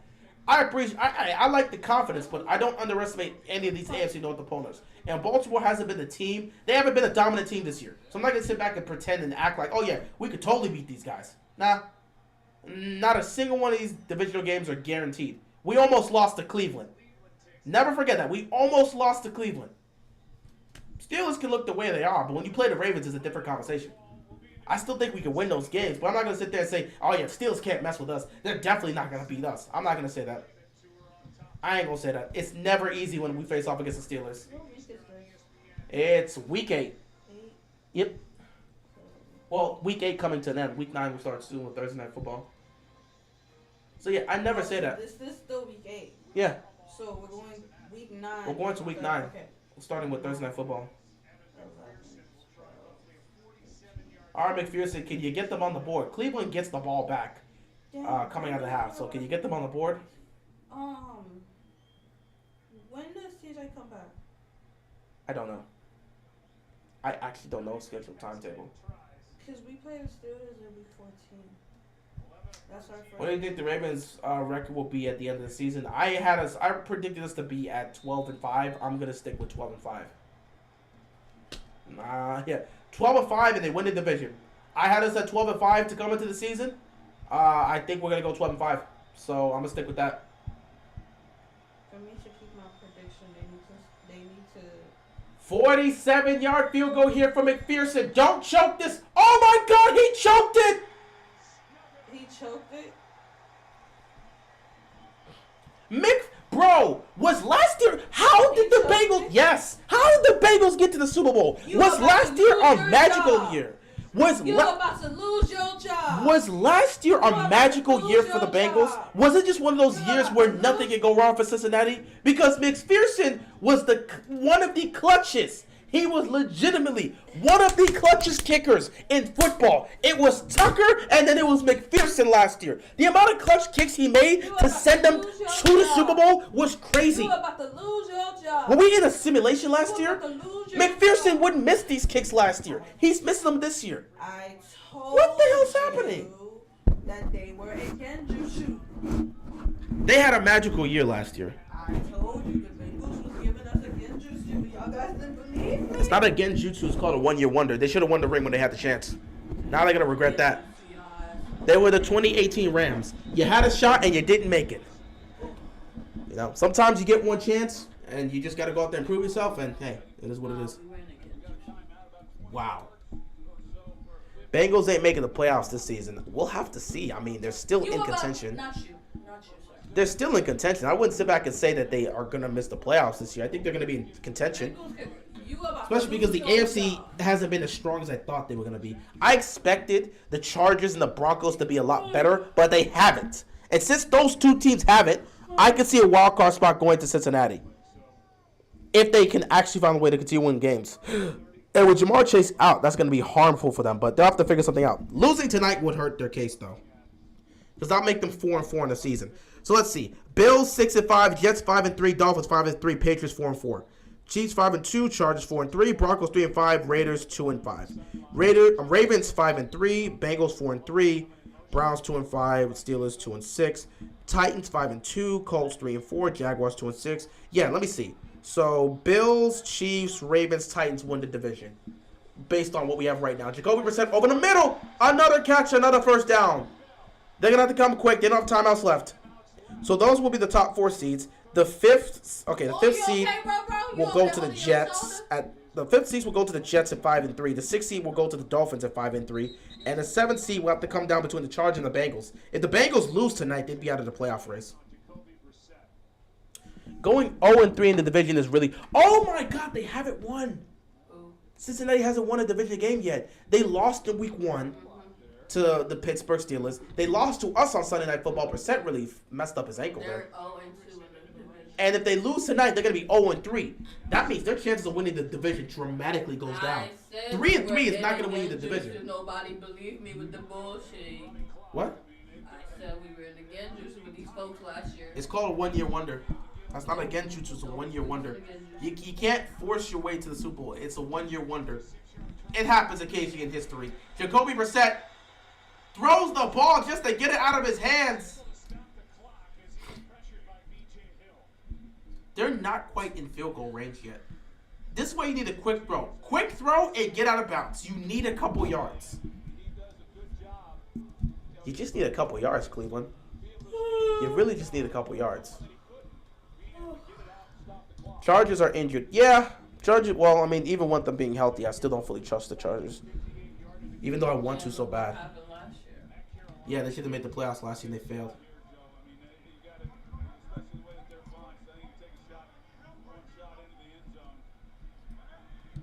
Third and 10.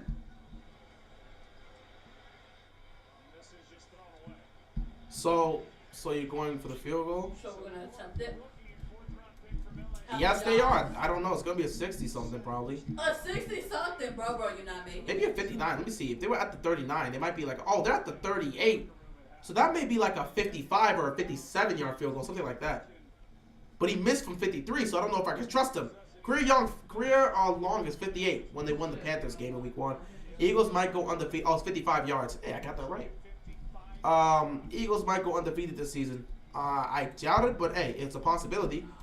But if you go undefeated, just because you go undefeated doesn't mean you're guaranteed to win a Super Bowl. It's never worked like that in the NFL. Oh my God, it's straight. It's straight. It's good. But you missed the 53. He got blocked. Oh. They blocked that kick. Oh. It's not like the other guy who missed. They blocked his kick, the first one. Oh. So, the Browns, in a disgusting AFC North matchup, are up 11-0 heading into halftime.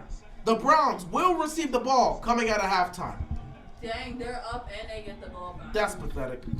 I'll be back, guys. I'll be back to see y'all in the second half.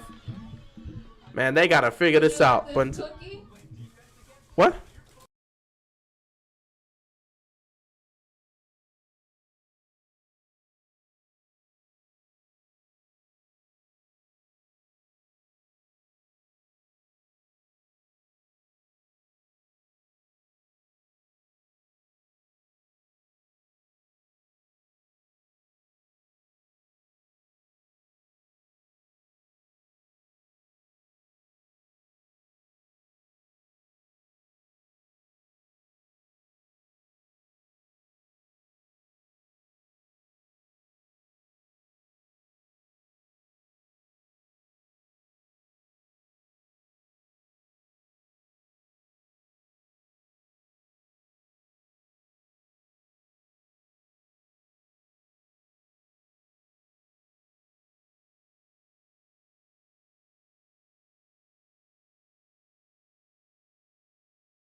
Why am I back? Why am I actually back? Hi.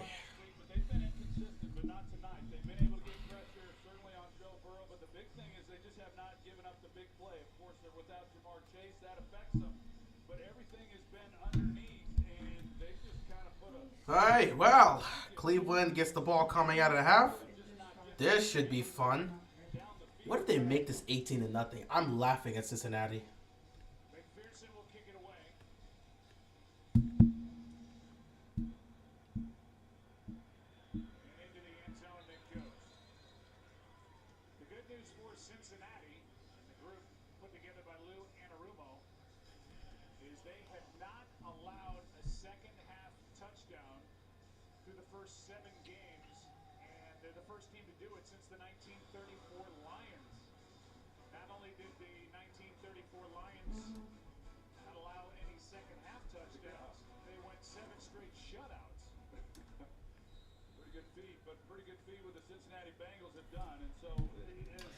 All right.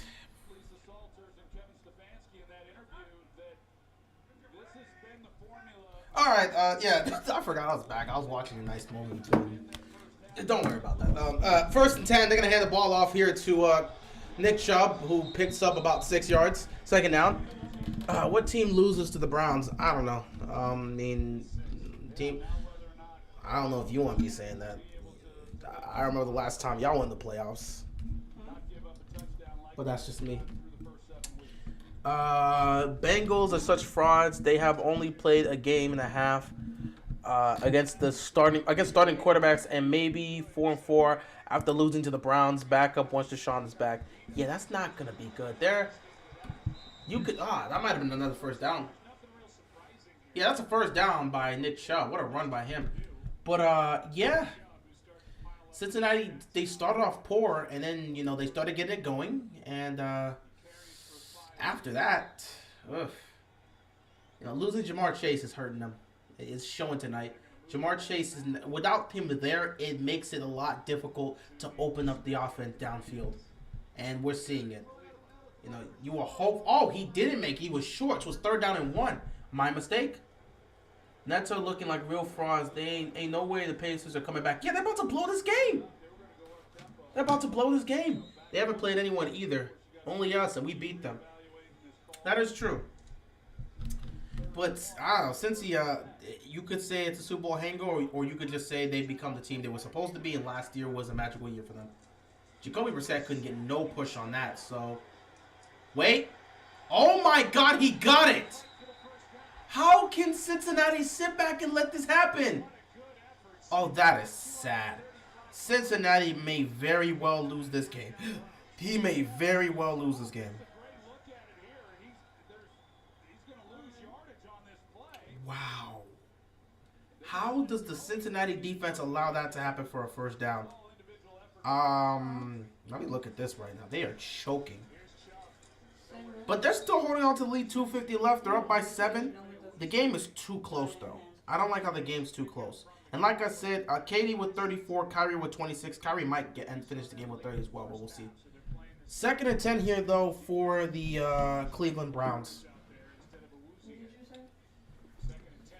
This is crazy. I cannot believe the Bengals defense gave up a first down, man. Oh, man. Oh, God.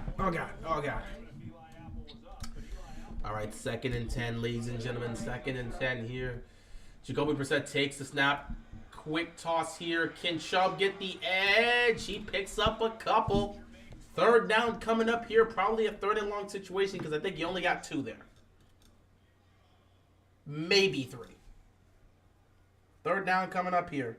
Jacoby Brissett, he's been efficient here in this game, and right here now at 3rd and 7, a big down here for Cincinnati defensively and being able to make a stop. Oh wow, did the Sixers actually win?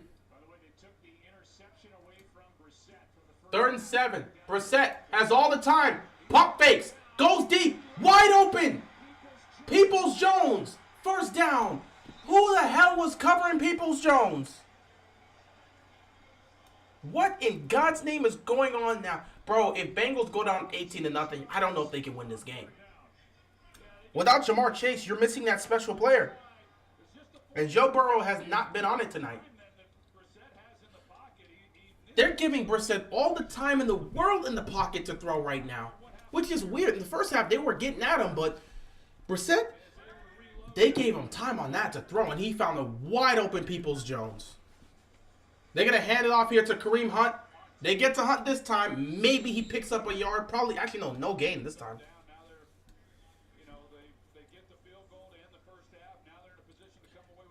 Y'all can't, they cannot allow this to happen. Oh, man. Okay, it's a 5-point game with 2:15 left to go. Oh, my God, they blow this. It's going to be crazy. Did the Sixers win? The Sixers beat the Wizards. They're now at 500, so 4-4 on the season. Good for the Sixers. They're starting to get themselves together. Harden with 23 points and 17 assists. Okay. Gonna hand the ball off here in 2nd and 9. And Hunt took the initial hit there, picked up a couple. It's gonna be 3rd down coming up here. Let me see. Harden 23 and 17. Maxey with 28. Looks like Joel Embiid did not play in this game. Meanwhile, 32 for Porzingis. When's the last time I've seen that from him? Bradley Beal with 20. Monte Morris with 19. Let's see what else is here. Kings beat the Hornets. Raptors destroy the Hawks. 3rd down and 6. Before I get to that next one. 3rd down and 6 here. They're going to hand this off on the 3rd and 6. And Nick Chubb breaks free to the 20. Inside the 10. It's 1st and goal for the Browns. Trae Young had 14 points. No wonder they lost this game. Meanwhile, Raptors had 31 from Siakam. 31 and 12 from Siakam. 21 from Trent Jr. 21 from Barnes. 14 from OG Anunoby. Wow, it's craziness. 1st and goal here for the Browns. They're about to make this 18-0. Oh my God. Bucks up by 10. They're up 90-80. 4th quarter here. If they make this 18-0, Cincinnati's going to be in deep trouble. They hand the ball off. Oh my God, they're not stopping Chubb. He's down to the 2. They're going to score here. Let me see. Giannis, 26 points, 25 rebounds is light for Giannis, but 26, 5, and 2. They still got 10 minutes left. I think he can end this game with 40 again. He may have a monster 4th quarter to put this game underway. And the Jazz, they got rid of Donovan Mitchell, but they're still winning games. That's crazy. They're 5-2 on the season. Grizzlies are 4-2, but Ja Morant with 18 points. Why am I talking about basketball right now? Yeah. 2nd and goal. Play fake here. Oh my God. Jacoby Brissett, he's going to get the edge. Touchdown. Cincinnati is down 3 scores on the road. Unbelievable. 8:57 left to go in the 3rd quarter, and they're about to be down 18-zip. Cincinnati is finished. They can't get in the end zone without Jamar Chase. They can't open up the offense without Jamar Chase. Cincinnati's gonna have to adjust. They could be in serious trouble. The minute I saw Jamar Chase was gonna be out for the next several weeks with a hip injury, I knew their offense would be in trouble. But I didn't expect this against Cleveland. This is pathetic. Yo, low key, I mean, at this point, Baltimore just handles business. They're winning this division with ease. You just have to win the games you're supposed to win. You win the games you're supposed to win. There's no way Baltimore's losing this division. You're going to need a hell of a comeback performance from the Cincinnati Bengals. Plenty of time left. Let's not assume the game is over. We're not assuming that. Plenty of time left for Cincy to go on a run and a comeback to get back in this game. All that needs to be said right now that you're down 18-0, Cincinnati must put up points on this drive. No question. You need to put up points. Be it 3 or 7, you need to put up points. You're down 3 possessions. You need to score points on this drive if you're Cincinnati. Remember when McPherson was being compared to Tucker by Bengals fans? Yeah, because last year he was clutch. This year he's broken down. That's the thing. You can be clutch for a year, but you got to be consistent. That's why Tucker's the GOAT. He's consistently clutch his entire career. There have been kickers that come and go, and they're clutch here and there, but you got to be consistently clutch. If they dominate clock and get consistent pressure, Browns can win this. Browns are in a perfect position. They just have to continue to run the ball. Cincinnati cannot stop Nick Chubb. They cannot stop the run right now. So continue to run the ball. Continue to run this offense smoothly. And if the defense can continue to make stops the way they've been making so far in this game, they're going to be in a real good place. The Browns always seem to do well against the Bengals. Yeah, I mean, Joe Burrow apparently is, 0-4 against them? Someone looked at the record and said he's 0-4 against the Browns. So, looks like he's about to be 0-5. Hey, but he beat the Ravens, though. He beat the Ravens last year in the magical year. He beat the Steelers. How'd that work out for him now? We were in again, So now he's going to lose to the Ravens, lose to the Steelers, and then lose to the Browns? Bro, that's bad. We were in again. The Nets won? The Nets won? They held on? Well, I'll be damned. The Nets held on. They won the game 116-109. 36 points by Kevin Durant. He nearly had a 36-point triple-double. 28 points from Kyrie. 19 from Claxton to get the victory here. They're now 2-5 on the season. That was a must-win game for them. That was a must-win game for them. They had to win that. Speaking of frauds, the LA Clippers might be frauds as well. Kawhi is not playing for a fourth straight game. Let's see. I knew you guys were frauds when that Pistons are really getting close. Y'all barely even won the division last year. 92-86. Pistons are getting very close. I don't like this. What's Giannis doing? And an old Ben Roethlisberger. Y'all barely won the division. Giannis is at 28-5-2. He's not getting. Oh yeah, happy Halloween to you, Nicholas. 28. Yeah, I need Giannis to get a little bit more aggressive here in the fourth quarter because the Pistons have come back. It's a 6-point game. There's way too much time left. 8.5. Are you gonna keep saying Genjutsu, bro? I keep saying it's a 6-point game. 8:26 left. Bucks. Their undefeated record to start off with this is everyone knew they were a fluke. It's called a 1-year wonder. Do you not know what a 1-year wonder is? Everybody knew that. They were just hoping they could steal a ring out of a 1-year wonder. Nobody's saying they were actually that good. We all knew they were flukes. It's called a 1-year wonder. The 2018 Rams were a 1-year wonder. That's why they missed the playoffs in 19. And the Bucks better tighten up here. And Cincinnati better tighten up too, because you're in trouble. So yeah, Joe Burrow's 0-4 against. Oh, he's 0-4 when trailing by 18 plus points. Interesting, because I know a quarterback that came back from 18 plus points. I know several quarterbacks that came back from 18 plus points. But Joe Burrow's clutch though. Let me see. No, Joe Fluke. 6. Jazz are really pouring it on against the Memphis Grizzlies. What the hell are the Jazz doing? 2nd and 6, Joe Burrow. Wow, drop.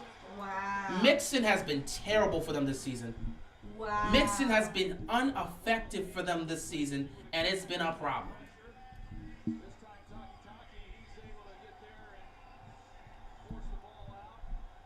Mixon, catch the ball, bro. Oh, my goodness, bro.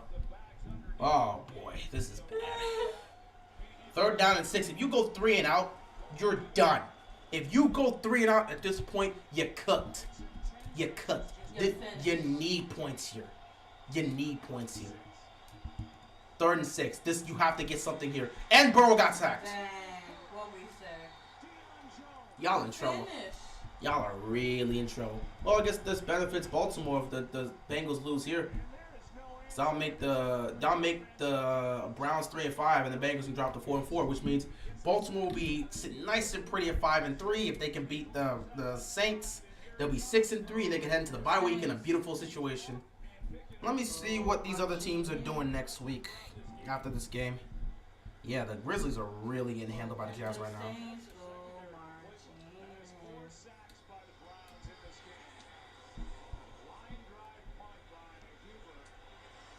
Here we go. Splits the middle, and he doesn't keep his feet.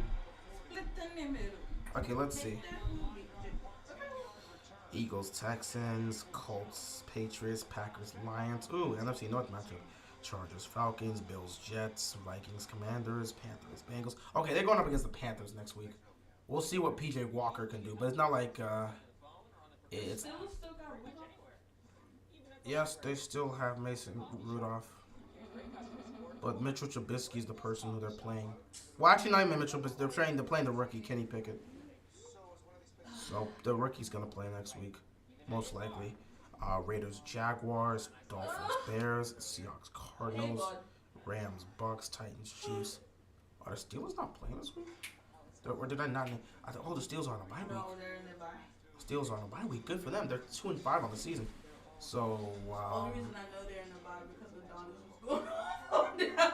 I think Cleveland's also on a bye week this And he week. told them they're not allowed to smile this week. So Cleveland's on the bye week as well as Pittsburgh. Why are their bye weeks the same week? Who knows? He said Either you're way, not allowed to smile if your I guess this child works for starts Baltimore. walking or smiling, you can't smile. So only Ravens and Bengals are gonna play next week, and they play up against the Panthers. I hope they lose that game.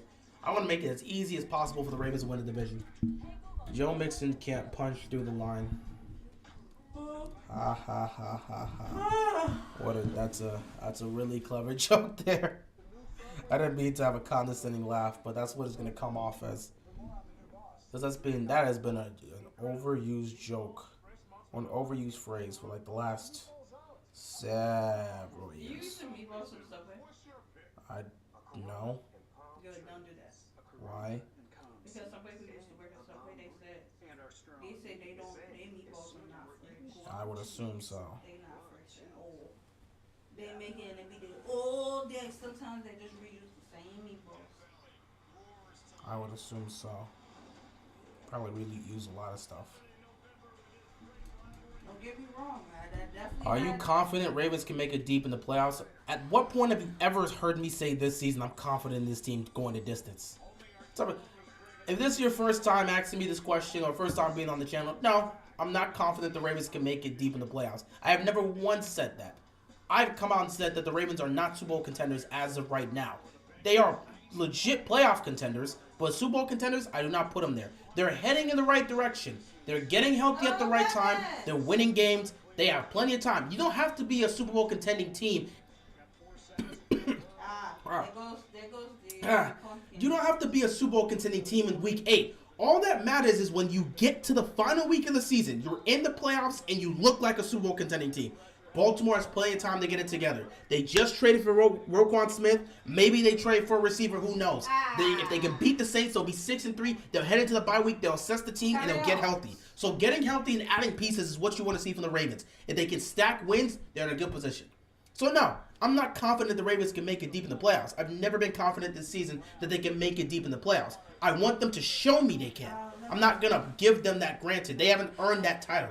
They have not earned that title over the last decade. They lost that title. They have to re-earn it.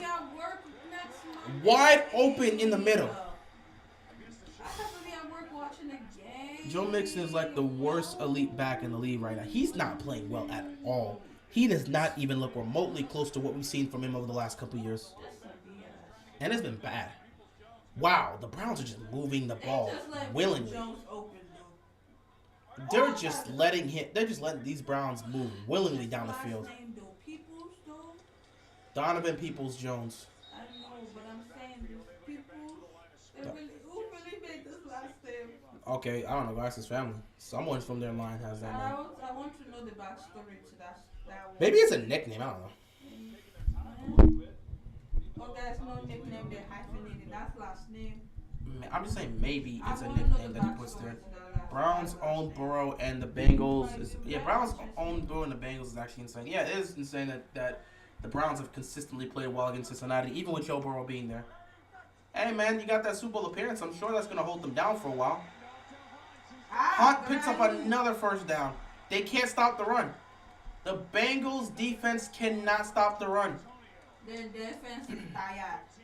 They can't stop the run right now. Defense is tired. Offense ain't doing a damn thing. Just keep going 3 and out. Defense have to keep coming out. They're tired. Yeah, Bengals can't stop the running game. They haven't stopped the running game all day. But, you know, if the offense doesn't do anything, it's going to be hard for them. The Browns are on fire tonight. The Browns are playing well. This is the best they've played all season, which is crazy to say. You know what? I'm not even surprised at their standings. I expected it to be like this. Who? The Browns. To be 2-5? Yeah, well, Jacoby Brissett's not supposed to be their quarterback. Well, nice stop there for the Bengals, I guess. Bengals not winning last year actually screwed them because now they are stuck with another 5 years of Zach Taylor. Yeah, well, when your coach helps you get to the Super Bowl, he's going to stick around. So good luck with that. Zach Taylor's play calling isn't great. The team's regressed from last year. They're not nearly as effective as they've been. And got the same people you're from miss Super Bowl. and now you're missing Jamar Chase, your best player. Yeah, that's really going to hurt you. When Jamar Chase was there, they were starting to get back on track when he got injured. Now he's not there. You're hurt. Play fake here. Look at this. Amari Cooper. Wide open again. Well, not wide open, but he was open. Again. First and goal again for the Browns. This game's over. If they score here, the game's over. Zach Taylor is a horrible play caller. He needs to give it up. He's not going anywhere. He helped get his team to a Super Bowl. That man had He was the coach that got his team to a Super Bowl. You know, guys like that don't lose their jobs. Ravens win this division with this loss for the Bengals. Too early to say that, my man. It's too early to say that. I don't even understand how they made it that far. It's called a magical run. It's like the 07 Giants. Only difference is the Giants got it done. The Giants knew what they were doing both times. They were 9-7 in 2011. No one thought they would get it done against the Giants both times were booty. Both times the Giants were booty. But they won a chip. And still won the chip. Nobody expected them to It's win. called a magical year. The Bengals had a magical year. They just didn't get it done. It happens. No one expected the 9-7 Giants to beat the 15-1 Green Bay Packers with the MVP, but it happens. They were able to cap it off with the championship. Cincinnati choked. Maybe if you would have gotten an offensive line, you would have blocked, and Jamar Chase would have gotten the ball for a game-winning touchdown, but it's not my team. I did not expect. Second and goal, one-on-one down there. They're going to hand this ball off. Oh, my God, he's going for the one-on-one. Amari Cooper's open. Touchdown. He juggled it, but he still was in bounds. Touchdown. You guys have not even touched the ball. What's the score? The score is 24-0. They're gonna kick the extra point here, but Amari Cooper with a 4-yard touchdown reception. Is this real? Question. Are you guys trying to be like the Raiders that didn't score anything in their game? Oh yeah, he got that. Donuts? That's what you guys want to do? You want to end up with a donut? Hey. He caught it. I couldn't get it. Got it right there. One.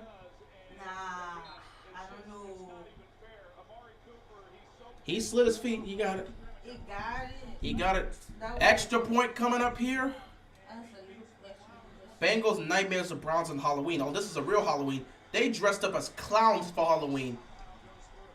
The Cincinnati Bengals dressed up as frauds for Halloween. Look at this. 24-0 against this Browns team. That's unacceptable. You guys want to end this game with donuts? That's like, unacceptable. You don't want to put point on the board? That's unacceptable. That's unacceptable. I'm confused. Cincinnati, you're gonna have to explain this. That's unacceptable. And donuts? This is just disgusting. Disappointment. You and the Rams are disappointment. Super Bowl people. Nonsense. Super Bowl champs. Look at them looking like that. We would have killed you guys if we still had Chase. That's probably what Bengals fans are saying. They always say that. Who do you think is a sleeper Super Bowl contender? Dolphins.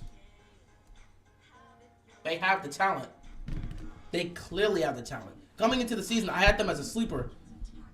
They're looking like a sleeper. I said if Tua can just deliver the ball and be a great quarterback and utilize his weapons, they could be something. So it's the Dolphins. You know, they had the talent, but people wanted to see if Tua can answer the calls. He's answered the calls. So yeah, I would say Tua. And the Dolphins are the sleeper. If I look in the NFC, a sleeper Super Bowl contender, low key, the Giants. The Giants are pulling us. They're doing the same thing they've done when they won 2 chips. They're playing frustrating defense. They have a dominant run game.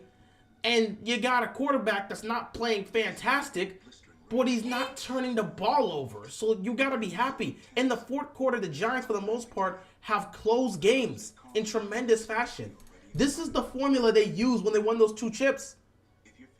And everyone likes to say Daniel Jones is Eli Manning with wheels, which, you know, kind of makes sense. But, like, hey, if that's the case, then Daniel Jones may have the clutch gene in the postseason. I could see the Giants get into the playoffs. I'm going to tell you right now, if the Cowboys make the playoffs, the one team they don't want to see is the Giants. That's the one team they don't want to see. What about the Vikings? I don't trust Kirk Cousins. I don't trust Kirk Cousins. I don't trust that team to save my life. I don't care what the Vikings do on a year-to-year basis. I've never trust Kirk Cousins. They can go undefeated. They got the talent, but I don't trust the Kirk Cousins. Vikings. I don't trust Kirk Cousins. I don't trust the Kirk. Seahawks. Seahawks. Okay. Seahawks are a great team. I don't see them going the distance in the NFC. I couldn't put them as a sleeper Super Bowl contending team. I think they're an underrated team that could actually steal a playoff spot. Hell, they might win the division with the way they're playing. But I can't see them going the distance and winning the Super Bowl. That team doesn't seem like it's built like that. 49ers couldn't be considered a sleeper team. They won the NFC title game last year. That's not a sleeper team. You were one failed drop away from the Super Bowl. You catch that pick on Matthew Stafford, the Niners are probably in the Super Bowl. They were like, there was 2 or 3 plays that cost them that chance to go to the Super Bowl. I can't say the Niners are a sleeper team when you were in the NFC title game last year. That's not how that works. Now, maybe last year they were a sleeper team, but this year, no. Bears are major sleepers? No, they're not. No, they're not. Super Bowls? No, they're not. Can't say that with the Niners, bro. You were in the NFC title game. You were this close to making the Super Bowl. Can't say you're a sleeper after almost making the Super Bowl. Burrow gets berated again. Oh, he almost got picked. He almost got picked. Almost got picked. Lucky. But yeah, I don't trust the Vikings. I don't trust the Vikings. I don't trust the Vikings, especially with Kirk Cousins. They have all the talent they want. I don't think they're going to put it together in the postseason. I hope they prove me wrong, but I don't trust the Vikings. That's just me. I've never trusted the Vikings. Actually, not even trust the Vikings. I've never trusted Kirk Cousins leading this Vikings team. And as long as he's the quarterback, I think they can win a playoff game, but I will not say they're going to win the Super Bowl. I think they can win a playoff game this year. Super Bowl, no. Hurts makes the catch. Picks up a good chunk. It's going to be 3rd and short coming up here. Green Bay made it to the playoffs. Green Bay made it to the playoffs. They're going to lose in the NFC Championship game almost every year. You can't trust it. Yeah, when they do make it to the playoffs, they either get taken out in the division round surprisingly or make it to the NFC title game. Falcons could possibly win a playoff game. They could potentially make the playoffs, but I don't know. There's a lot of teams that could possibly make a playoff or win a playoff game, but I don't know how many could realistically win a playoff game. That's just me. Falcons could get there, potentially, maybe, I don't know. But winning a playoff game, that's a different conversation. Even though Mariota's doing well for them. 3rd and 1. This is a quick throw. You got nothing quick here? There's a flag, so some holding call is going to be here. Are you serious? He's not. No, it's about to be a hold call. It's probably going to be a holding. It's either holding or maybe hands to the face or something.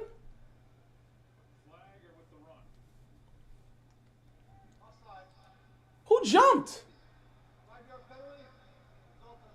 Who the hell jumped? Damn it, Clowney! For God's sakes, Clowney, how did you jump there? Oh, he's just offsides just to begin with. Do you think the Bucs will continue to disappoint? I would hope that they can get back on track. But right now, they just look to be in a dark place. They need to get themselves together. They have 10 days to assess themselves. They played on Thursday Night Football, lost to the Ravens. They have 10 days to assess themselves before they got to play again. And they're going to play against the Falcons, I believe. Let me see. Not the Falcons. They're playing against somebody next week. 1st and 10. Burrow. Nothing there. He's going to fire. Finds an open man. Let me check this real quick. They're not taking on the Falcons. Who are the Bucs dealing with? Are they in the bye week? No, they're taking on the Rams. They're taking on the Rams this Sunday. So they better figure something out. The Bucs. They got 10 days to assess themselves and figure out who they want to be. They better get this together now. This is the Falcons' last chance to beat Tom Brady. If it happens, it happens. If it doesn't, it doesn't. Raiders should fire McDaniel in the next couple weeks. They should have never hired him in the first place, but it's too late for that now.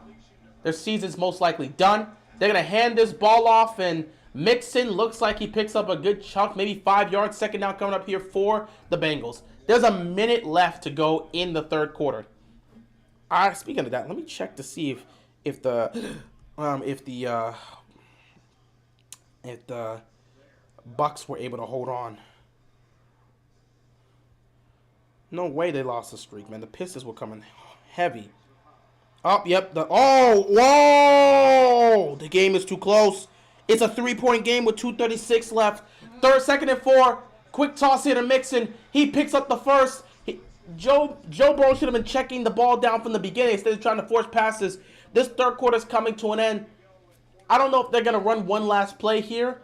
If they want to get set and run the play quickly, because time is starting to not be on their side. You're down 25. Maybe you run one last play here before the fourth quarter starts. If I'm Cincinnati, that's what I want to do. 10 seconds left on the clock. Do you want to run one more play? I do so. Yep, they're going to run one last play. Burrow, check down. Didn't even get to Mixon. Incomplete. Oh, my God. Okay, it's 99 to 103, 2:26 left. Cunningham with 27. Bogdanovich with 20. Diallo with 13. Ivy with 17 for the Pistons. Giannis with 29, 6, and 2. Both Brook Lopez and Drew Holiday have 22 points. Drew Holiday is reaching a 22-point triple-double. 15 for Bobby Portis. Ain't no way they're losing to the Pistons tonight, right? No way. They have to run one last play because that was incomplete. One final play before the quarter ends. 2nd and 10. Burrow, quick throw. It's caught. Ooh. Did he get that? He's short, so it's going to be 3rd down here. And the third quarter comes to an end. Yeah, Cincinnati's in some deep, deep trouble. It's still possible to come back down 25, but this is going to have to be one of the greatest comebacks we've ever seen. So they got a lot of work to do. But they're heading in the right direction. You're down by 4 scores. 4 touchdowns win you the game. Let's just say that. If you're Cincinnati, you got to take it one play at a time, one drive at a time. But four touchdowns win you this game. Many thoughts have crossed Toby's mind in the hours since his ex-wife dropped the kids off a full day earlier than expected. What forever means. Toby was forced to ask the question that occurred to him every few minutes since his separation. How did I get here? FX's Fleischman is in Trouble. Streaming November 17th. Only on Hulu. How does Popeye's chicken sandwich get so crunchy, juicy, and tasty? We make everything with love. Make your taste buds dance for $4.49. We make the Popeye's Cajun turkey with love too. Order it while you still can. No way, they're not going to lose this game. Heard my baby sis is buying a car. Building my secret weapon. Gross. No. Anyway, I already used Capital One Auto Navigator. It was awesome. I found my car online and I got pre-qualified. Oh my God, it's a 3-point game. The Bengals are done this game. They lost. They need 4 touchdowns to win this game. That's the mindset you have to have if you're Cincinnati. Saquon or Chubb. You can't go wrong with either or. Nick Chubb's fantastic. Saquon's fantastic. But Nick Chubb's been healthier. I'm gonna take Nick Chubb. I want the healthier back. lunch and dinner menu items. No way Bengals are gonna win this division. They're gonna be 0-3 in the division. Yeah, you would need a major drop off. You would need Baltimore to lose several games. You wouldn't be able to win it via division, but you have to finish the season with more wins than them. Because you wouldn't win in the tiebreaker. Are the Seahawks a good team? The Seahawks, I'm going to say it, the Seahawks are a well-coached unit. And they're playing like a good team. And Geno Smith is having a fantastic year. I don't think anybody expected Geno Smith to be playing like a top-tier quarterback for this team. But my God, is he doing a fantastic job running the offense and the system they have here. The defense is making plays when they need to. It's not the best, but I think you can sit back and say they're a good team. Maybe you won't say they're a great team, but they're a good team. I can give you that. Oh my God, it's a 2-point game. I have to go see this real quick. There's no way in hell the Bucks are going to lose this game, right? To the Pistons? Not to the Pistons, man. Not to the Pistons. Please, for the love of God, not to the Pistons. So it's 3rd and inches coming up here for the Cincinnati Bengals. Seahawks could very well win their division. A sneak here by Burrow picks up the 1st down. All right, so it's a 3-point game, 45 seconds, 108-105. Let me see this. Drew Holiday. Oh, they tied the game at 105-105. Drew Holiday with a step-back 3 gets them the 3-point lead. Okay. All right. Joe Burrow since 2021, 20 pass attempts without Jamar Chase on the field. And they haven't won when he's been off the field. 1st and 10 for the Cincinnati Bengals. Empty backfield here for Joe Burrow. He takes a stop, deep drop back here. And he gets swarmed, but he gets past the rush. The ball is tipped, but it's caught in the end zone by Tyler Boyd. Touchdown, Cincinnati. So you guys not going donuts. Cleveland should have had a pick there, but the defender couldn't make the catch. At least you're not going donuts. That should have been a pick. That should have really been a pick. Wow, the defender had it there. Wow, the defender had it there. You gotta catch that. I mean, it's not like it's a clean catch, but it was a tip. It was a tip. Yeah. All right, 45 seconds here. Cincinnati's got their first touchdown. They need 3 more touchdowns to win this game. Defense has to show up. You can't give up no more than 3 points in the fourth quarter. So defense has to, and he missed the extra point. McPherson! All right, bro. Never mind. Now you're done. I can't even help you guys anymore. Cunningham with the mid-range. Rolls off. Giannis with the rebound. Come on. 34 seconds. Do not let him get fouled if they can do the 2-for-1. All right, there's still time left. Detroit needs to play one good defensive stretch here. There's a 12 seconds difference here. Giannis with the ball. 20 seconds. He's going to post up. 5 seconds. Giannis! The ball gets taken out of his hands. 15 seconds. Detroit with the ball. They need a 3 here. Bogdanovich. Cunningham. Cunningham misses. That's the game. That's the game. They didn't foul. They didn't foul. That's the game. All right. Bucks going to win. I had to see that. Do you think the Ravens will trade for someone at the trade deadline again tomorrow? Who knows? Maybe. Maybe. Ravens Flock hopes that if they do make a trade, it's going to be for a receiver. But, hey, who knows? They'll be on the phone with somebody. Looks like the Bucks are going to hold on. Let me see this. Bro, this is where I always have the conversation with coaches. In situations like this, calling the timeout versus not calling the timeout. What's going on, Casper? Calling the timeout versus not calling the timeout. The Pistons had a timeout. You stripped the ball from Giannis. There's 15 seconds left. Call a timeout, coach. Sometimes coaches like to ride it. Say, hey, we made the stop. We got the momentum. But y'all weren't even set. Why? Why? Y'all still had the timeout. Y'all were not set. You almost lost the ball. Bogdanovich, you almost lost the ball. Call a timeout, bro. Even if the coach ain't going to call a timeout, you call a timeout. I swear to God, we see this so many times. Calling the timeout versus not calling the timeout. I want to see the stats. I want to see the analytics. Those nerds that are up there putting up all those numbers, show me the analytics. I want to see the winning percentage between calling the timeout in the last possession versus not calling a timeout. When you make a defensive stop, you're down by 2 or 3. You either call the timeout or you ride it and see if you can win the game. I want to see the stats. Show me the analytics. Because the Pistons had a timeout. You stripped the ball out of Giannis' hand. You had a timeout, and you didn't call it. That's a young team for you, man. But that's the coach. I'm looking at the coach. Call a timeout. There's 15 seconds left. They're just running around everywhere. Call a timeout. Wow, the Browns really helping the Ravens with this. Browns ain't really helping the Ravens. They're trying to get back in the season. They're 2-5 on the season. They're trying to stay within 500. They couldn't give a damn if this helps or hurts the Ravens. They're here to try and get themselves within range to be within 500 by the time they get back. But by the time they get Deshaun Watson back. So this helps them tremendously. They may end up being 3-5 on the season, but 2 of those wins are against divisional rivals, which could help them down the stretch because they can be 3-5, Cincy can be 4-4, and that can hurt them. I hope the Ravens beat the Saints next week. Same here. Who's on the hot seat? Probably Josh McDaniels. Maybe Nathaniel Hackett. Then again, they won in London, so who knows? What's up with our Heat team? We're not playing defense. And again, we still haven't had an adequate replacement for PJ Tucker. So offensively, we've never been great, but defensively, we have been poor. We haven't been the defensive team we want to be. Bam has still had some problems offensively. We haven't got an adequate replacement for PJ Tucker. And yeah, it's just a mess all around. So, they got a 3. Congrats to the Pistons. Maybe if you would have called a timeout, you could have tied the game. But the Bucks are going to win this game 110-108. They're going to advance to 6-0 on the season. So they're the only team that remains to be undefeated. They just look like the best team in the NBA. A healthy Bucks team probably makes it to the finals last year. But, you know, they took it to 7 with the Celtics, but they didn't have Chris Middleton. Had they had Middleton, they probably win that series.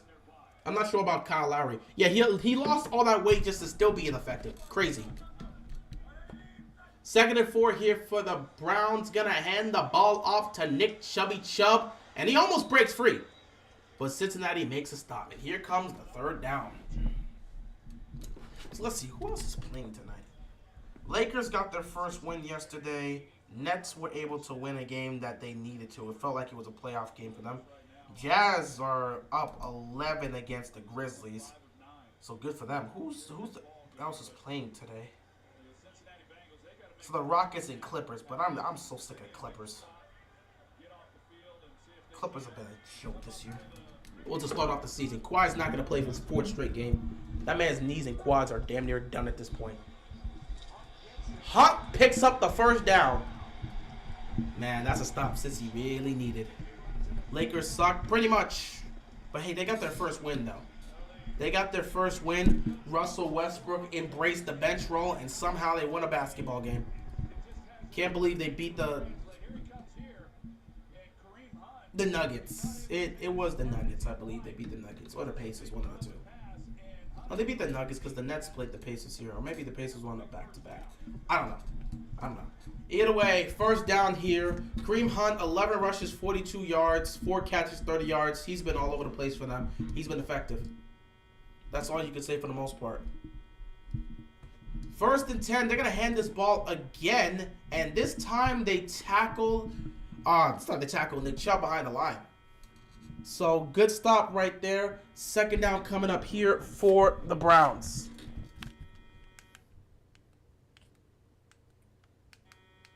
Why Monday Night Football's audio just cut off like that? The score is 25-6. That's all I can say.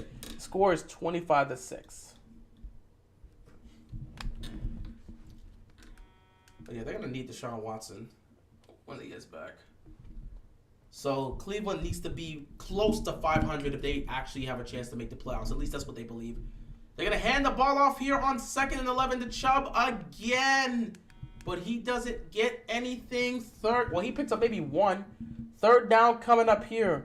No lead is safe for the Browns with Joe Woods as D coordinator. We'll see if they can hold on. There's still plenty of time for Cincinnati to make a run, but they missed the extra point, so now they're down by 19 points. Oh, look, Monday Night Football fixed their audio. Neat. 3rd down and 9 coming up here. There's 10:40 left to go in this game. This would be a big stop. Wow, they stopped the ball immediately. Oh, my God. Jacoby Brissett going for Amari Cooper. He caught it. What a catch for Amari Cooper. Was he touched? Brissett going deep for Amari Cooper. Why, oh why did the Cowboys get rid of Amari Cooper? Come on. They had Dak. They had Zeke. Amari Cooper. You could have had Amari Cooper and CeeDee Lamb. Why did the Cowboys get rid of Amari Cooper? Why did they get rid of Amari Cooper? Why did they get rid of Amari Cooper? That puts this game on ice with that catch. If they score a touchdown, this game is as good as done.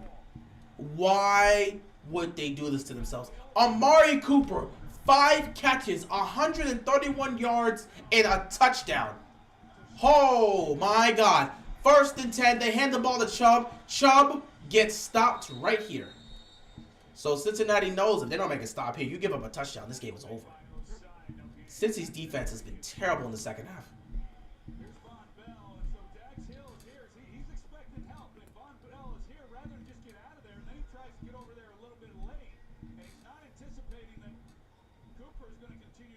Oh my God.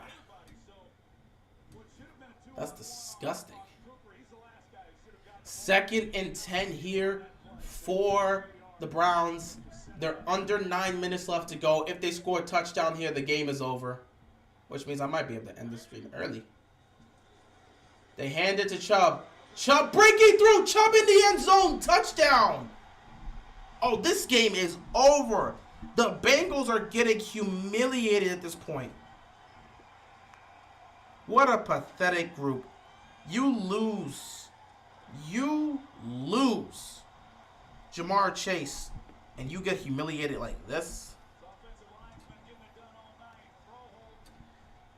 Why, oh why?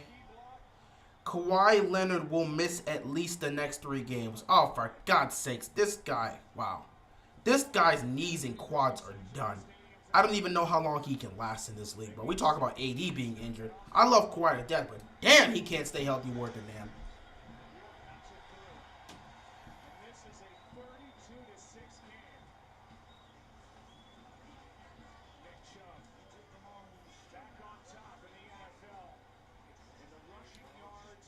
Oh my God, Cincinnati, you got humiliated on Monday Night Football. I knew the Browns were y'all kryptonite, but damn, y'all really can't play. Y'all really can't play. Our best flavors just get better. Truly hard seltzer. I'd love to have one of my own someday. Thanks. Oh, I was talking about your USAA bumper sticker. My dad served. Happy Halloween, Bengals. You guys dressed up as frauds for Halloween. Congrats. Why are they looking this bad? I know Jamar is good, but Higgins is a great receiver and Tyler Boyd is good. How are you this bad on offense? You're right. How are they this bad on offense? I have no clue. How are they this bad defensively? I thought they were at least better They were at least a little bit better defensively than what we saw here. I mean, they're just running the football all over them. I gotta wonder, man. Is this the key? Should we just run the football on these guys?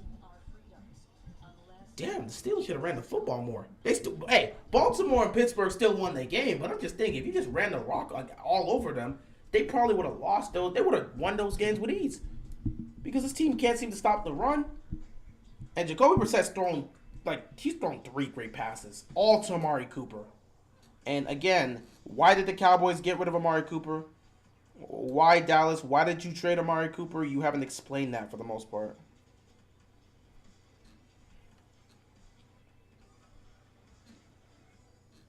Y'all really got rid of Amari Cooper. Jacoby cooking up the Bengals defense. This is the best Jacoby's looked all season. And he's cooking Cincy's defense. Cincy got Freddy Krueger in their dreams. This is just an entire nightmare for the Bengals. I cannot believe they look this pathetic. On prime time against a divisional rival. I mean, my God. They blew it against the Steelers. They blew it against the Ravens. And they're getting demolished against the Browns. How can y'all make this, like, Cincy? Wow, I'm lost. I thought the Browns could pull off the upset just because they found a way to beat these guys so many times. So I thought they could pull off the upset. But this right here is just pathetic. This is just pathetic. I mean, like, what are you even doing? Stop the match. We're done. This game is over, bro. There's no reason to play this anymore. Just end this. Just end this. Holy crap. See you next week in New Orleans. Here's Joe Burrow. This has been just a brutal night, and I would say for all the talk about this revamped, improved. This is sad. This is truly sad. Well, they traded him because he's too inconsistent. Some games he disappears. I don't give a damn. There are games he can disappear some games. You got CeeDee Lamb for that. Let there be some games CeeDee Lamb shows up and some games Amari Cooper shows up. You don't give up this type of talent. Him and Dak had a really good connection. If he wants to be soft for a game or two, who the hell cares if CeeDee's showing up? Unfortunately, Dak and CeeDee Lamb haven't had the connection people wanted them to have, so maybe that wouldn't have worked out for them. This is pathetic. I don't even, like, bro, end the game here. I hope Burrow gets picked and just sits on the bench for the rest of the game. This is just sad. Third down coming up here. They're going to call this on the Browns. These delayed flags are nasty.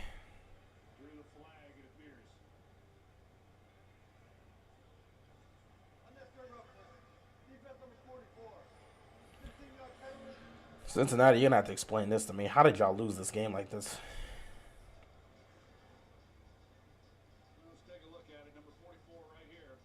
Yeah, throw down. He could have pulled up. So good call there by the officials. But I was going to say, Myles Garrett, even when he's not getting to Burrow, he has such a presence and a force coming off that edge that you feel that as a quarterback, and that affects you.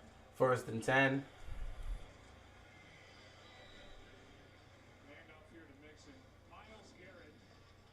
Here's how he came to the stadium tonight, paying tribute to Stranger Things, and it's not strange to see him doing this. The All-Pro. He gets across the line of scrimmage at 0.7 seconds, which is the fastest of any player in the NFL, and he has everybody's attention. This is just sad. I don't even care anymore. This is just pathetic. Always does, and he is a game record. Burrow throws, that's Hurst. He's got a first down, forced out by Greg Newsome. Week 11 Bengals versus Steelers Sunday Night Football. Oh God, I'm not being here for that. A lot about tonight is Jadeveon Clowney, and he's, he can be a force when he gets it going. Yeah, this is sad. Browns have had I thought Cincinnati would be better than this. This is pathetic. the field together. Clowney hurt his ankle. They should be ashamed of themselves, honestly. Missed 3 games, weeks 3, 4, and 6. Ah, This is week 8.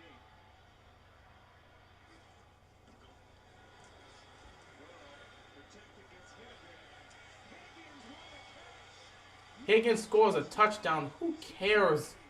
The game is over. Congrats on running up the stats in garbage time. Who cares? This game is cooked. Shows you how strong T. Higgins is to go up and fight for that. Well, Greedy Williams is in a great position. He stays over the top of him. Once Ravens get everyone healthy on defense, the teams better watch out for the Ravens. We'll see. That's what Higgins is able to do. I mean, he's a big physical wide receiver. He catches those 50-50 That's sad. Congrats on scoring a touchdown in garbage time. You know, you can add to Burrow's stats. You know. Both Cincy and LA Rams Super Bowl hangovers. True, but hey, Rams got the Super Bowl. They're satisfied with that. You won another ring, but you at least got the ring. extra points is good. Well, Myles Garrett was in there again. The greedy one was 85. Higgins, 3rd touchdown of the year. 32-13.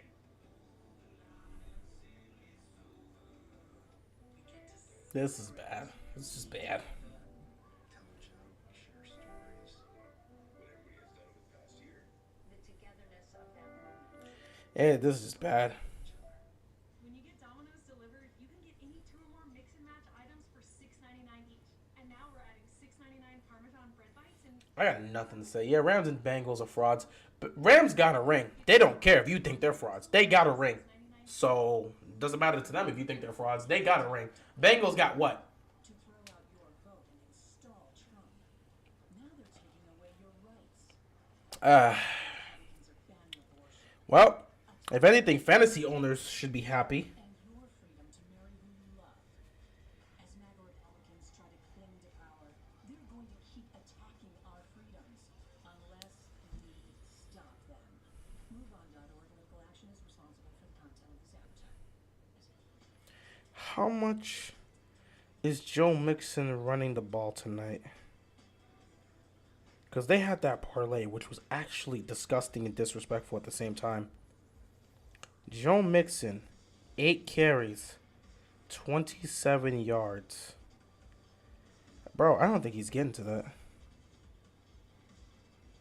No wonder they had that at negative 114.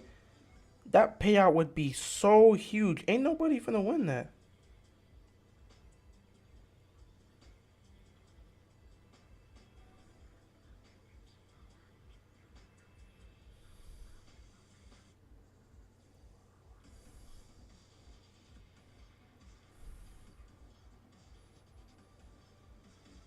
I should have just taken the buyout.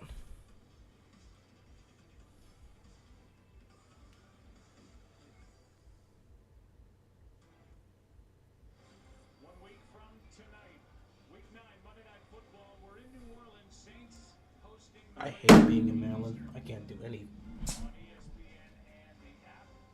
You look at the NFC South. Yeah, we get to play the Saints next week. Bengals are the new nameless gray faces. I guess. Chiefs gonna blow out the Bengals when they face them. Watch that actually be a competitive game for no reason. Leading the division at 4-4. Tampa Bay, New Orleans 3-5, and Carolina. That crushing loss 6:40 left. It's Halloween. Ain't nobody want to be here. I got things to watch. shutting down Las Vegas. They went for the onside kick, and it was a nasty onside kick. It just went out of bounds. Disgusting. Horrible. How about the day Christian McCaffrey had? Cleveland's ball leading 32-3. McPherson has been awful. The deadline is tomorrow at 4 Eastern on Tuesday. Somebody hide Schefter's phone. Let's see how he does. The Ravens So, today made the deal for Roquan Smith, who was visibly upset when he learned that Robert Quinn had been traded to the Robert Quinn gets traded to the Eagles. Roquan Smith gets traded to the Ravens. Looks like the Bears are just emptying out their best defensive players. Trade deadline is 4 p.m. tomorrow. Let's see if the Ravens can make some moves. Well, let's see if they can make another move. Literally, Ravens flock just wants another receiver. If you get a receiver, I don't think there's gonna be a single Ravens fan that's gonna complain. Well, I would say the yearly returns on that deal look really good. Here's Christian McCaffrey with the passing touchdown to Ayuk. Then he gets the receiving touchdown from what the heck? He gets the receiving touchdown from Jimmy Garoppolo, and then he runs it in. 34-yard touchdown pass, 94 yards rushing and a touchdown, 55 yards receiving and a touchdown. First pass rushing, running, and recording touchdown since LT did it in 2005.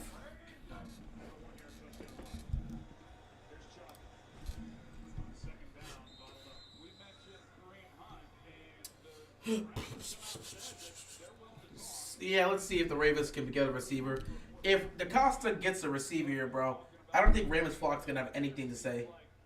It would be a good fit for him in Los Angeles with the struggles that they're having. Easy win for the Ravens next Monday. That is a damn lie. I'm not saying that about the Saints. That is a damn lie. There's no such thing as an easy win for the Ravens this season. Have you seen how they played? They haven't been able to finish in games they were supposed to. Even double-digit leads aren't completely safe. So no, it's not an easy win for the Ravens next week. They haven't had an easy win this season. In fact, the only easy win they had was week 1 against the Jets. Every other game they played this season has come down to the wire. So no. Or come down to some sort of wire. So no, it's not an easy win for them next Monday. There is no easy win for the Ravens so they show they can be consistent through 4 quarters of football. So no, next week's not an easy win. And I can't wait to be here on Monday Night Football and be frustrated in some cases. But hopefully I'll be frustrated and they still get the win. That's just what I'm hoping for. Jacoby Brissett, 17-22, 278 passing yards and a touchdown. Tonight they did, and they really needed to. We talked about it coming into this game. That, I mean, for week 8, this was a must-win. 3rd down and 5. Hand the ball off to Chubb. And the defense makes a stop. Crashing down off the edge to make the stop at the end of 1. Ravens got to stop Alvin Kamara. They know that. But you also got to worry about another individual named Taysom Hill. So be on the lookout for that. Ravens can beat any team, but also lose to any team. All of our games are going to be close, though. Yeah, they can beat any team, but they can also lose to any team. I believe they're the only team in the league that's led all 8 games this season. They've had a double-digit lead in every single game this season.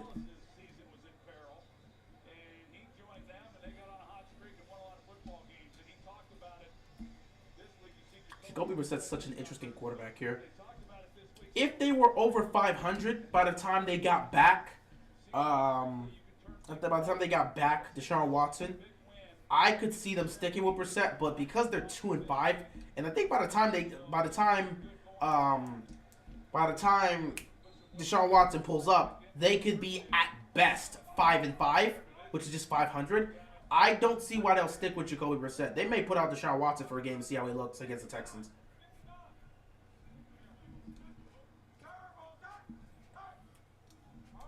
They're not going for this on 4th down. They're just wasting time. Trying to get them to jump.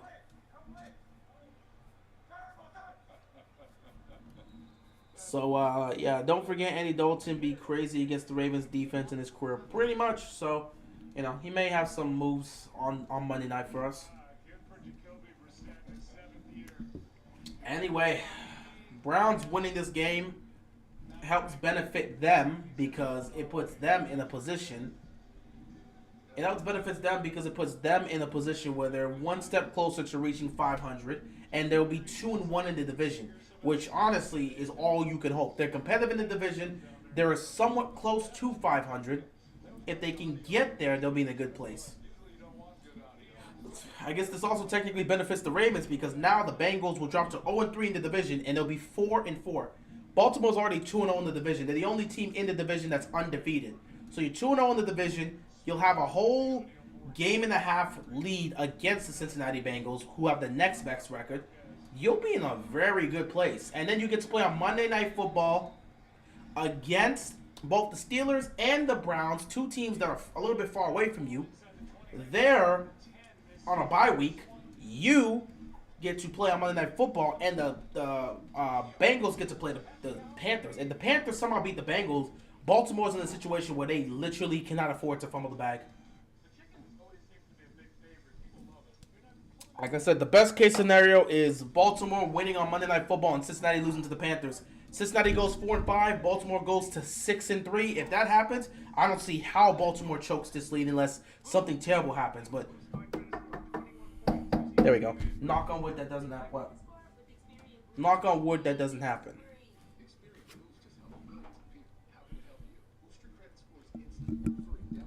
Oh, he did not do that. Dylan Brooks is doing too much right now.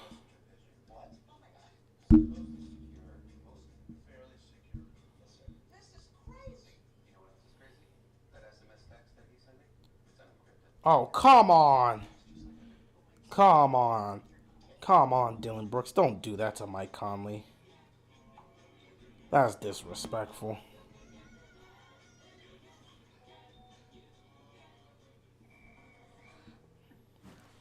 Well, Cincinnati's going to get the ball back with God knows how much time left. I don't know. I've lost count. What's happening here?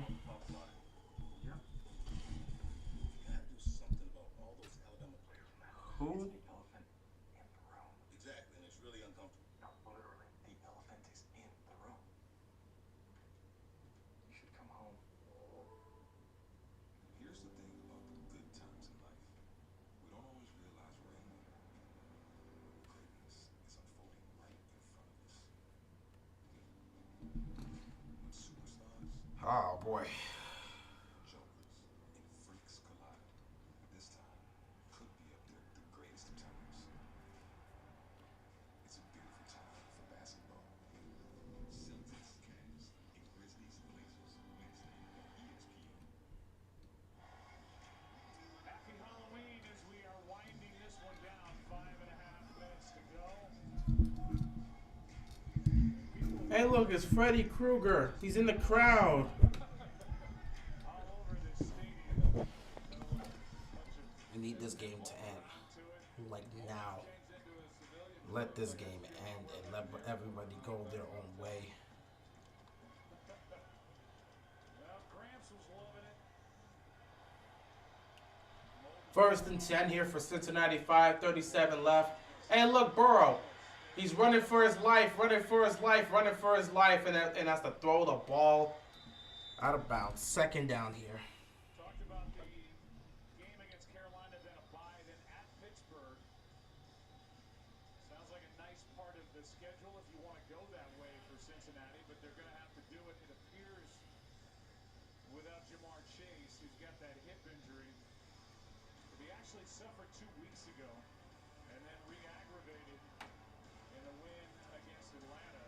I didn't finish that video with Dwayne Howard. I have to finish that. Second and 10. Burrow gets sacked. And guess who? Myles Garrett. Putting this game damn near on ice. They doing the Thriller dance on the field. They've been a whole nightmare. Oh my God. I just want this game to end. Look at this. Look at this. Look at this. Myles Garrett. Wow, you can't let Myles Garrett get a free release like that.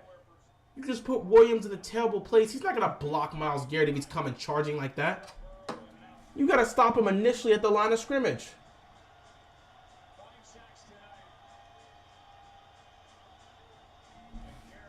3rd and 18. Just throwing over the middle. Not picking up the first. So you picked up a good chunk with Mixon, so it's 4th down. Well, you're going to have to go for it here. Obviously, you're down. Oh, God, you're down 19.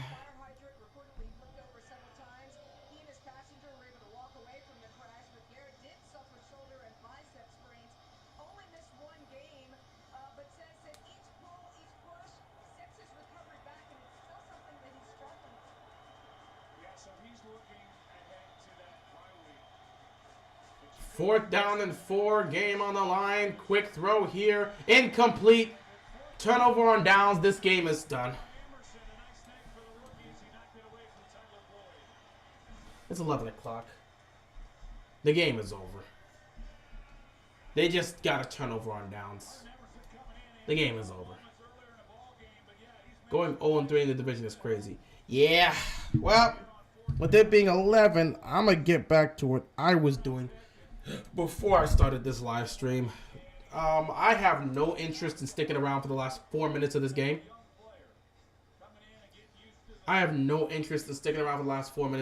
So, for me, so I can rest this leg, I think I'm going to pack it up here. With 4-3 left to go in this football game, the Cleveland Browns are going to get the victory here. It may be 32-13, maybe worse than that. Who the hell knows? But either way, Cleveland's getting the victory here. They're going to advance to 3-5 on the season. Meanwhile, the Cincinnati Bengals are going to fall to 4-4 on the season. Things are not looking good for them right now. And things are only going to get harder as things goes on. Because again, remember, since they got to the Super Bowl, they end up having one of the hardest schedules. No, not even since they got to the Super Bowl. They were first in the division, which means they have the hardest schedule in the division. They have one of the hardest, if not the hardest schedule in probably the AFC. So it's only going to get worse from here. Looking at Cincinnati's schedule, you know, Baltimore already played their toughest opponents right off the bat. They already did. Moving forward, Baltimore's got maybe 1 or 2 games where you're looking at them and saying, yeah, they could realistically lose those. Past that, nah. Let's see. Bengals. The Bengals still have to deal with... The Bengals still have to play the Chiefs. The Bengals still have to play the Bills. So those are 2 games that could easily go for losses. That puts them at 6 losses on the season. I don't see them beating the Bills. I don't see them beating the Chiefs. So at best, they can go 10-6 on the season. But let's not forget, they still got to deal with the Titans. They already lost to the Steelers, so who knows what's going to happen there. They've already shown that they can't beat the Browns right now, so who knows what's going to happen there. And they lost to Baltimore, so who knows what's going to happen there. I'll say this. At minimum, there's 2 games here I don't see them having a chance in hell at winning. The Bills and the Chiefs game. With the way they're playing right now, and because Kansas City is in 3 weeks. Actually, no, it's in the month. Kansas City's in the month. December 4th. Will they have Jamar Chase by then? If they don't have Jamar Chase by then, they're going to be in serious trouble. Either way, I honestly do not. I could see at best 10-6 for the Bengals. At best 10-6 on the season. That's what I see. And that's assuming they win the rest of their games, which means they have to win the rest of the division games, go 3-3, and find a way to beat everybody else. That's at best. So they got to find a way to beat Pittsburgh. They got to find a way to beat Cleveland. They got to find a way to beat Baltimore. So those are 3 divisional rivals that you have not beaten this season that you're going to have to beat. Difference is, 2 of those games were on the road. So you get to play Baltimore in your house in Week 18 to determine maybe who wins the division or, in your case, potentially, if you make the playoffs or not. So Week 18 is going to be in your house. The Browns game, which is going to happen later on down the season, that's going to be in December. That one's also going to be in Cincinnati. The Steelers game, however, is going to be in Pittsburgh. So be on the lookout for that. But have you been watching the new Bleach? Yeah, I've been watching. It's been great so far. Think the Browns going to go out there and do I don't know. They might do it. Bengals don't got a chance winning the division. Yeah, I don't. They might potentially lose the division if they going 0-3 in the division is crazy. That puts you in a situation where you're probably not going to win the division. But can they make the playoffs? They have a shot. But at 4-4 in the season, you're in somewhat dangerous territory. They can bounce back, but you have to win 6 of your final 8 games. Actually, not even. They're 4-4. So let's say you have to win 7 of your final 9 games. My bad. You're gonna have to win 7 of your final 9 games. Oh, they could potentially go 11-6. Not my bad. Not 10-6. 11-6. They could potentially go 11-6 at best, and that's assuming they just only lose to the Bills and the Chiefs. But they haven't beaten any of their division rivals. They could very well lose those games. And then the Titans game, Derrick Henry, they showed they can't stop the run. You can't stop Nick Chubb. How are you going to stop Derrick Henry? That could be another loss. I could see a loss against the Titans. I could see a loss against the Chiefs. I could see a loss against the Bills. I could see a loss against the Ravens, Steelers, or Browns. We'll see what happens there. And I could potentially see a loss against the Buccaneers, depending on how Brady and the Bucs look at that point in the season. Because that's another December game. And that's late in December, too. So Cincinnati could be in trouble. But we'll see what happens there. Anyway, it's 2-minute warning here, but I'm not sticking around for it. I appreciate you guys stopping by. Really didn't want to stream this, but hey, it is what it is. Anyway, I appreciate you guys. I don't blame you. I played some Castlevania games for Halloween. I probably should have played some games this Halloween. Yeah, Bengals still got to face the Bills. Chiefs. Yeah, they got a bunch of people they got to face. So Cincinnati could very well miss the playoffs being at 4-4 right now. And with no Jamar Chase, they better hope they get him back as soon as possible. Otherwise, things are going to get real ugly in Cincinnati this season. They could be in some serious trouble. Either way, we'll see what happens. Anyway, I appreciate you guys. I'm going to cut it here. You guys, happy Halloween. Enjoy the rest of your night, and I will see you later. Peace out.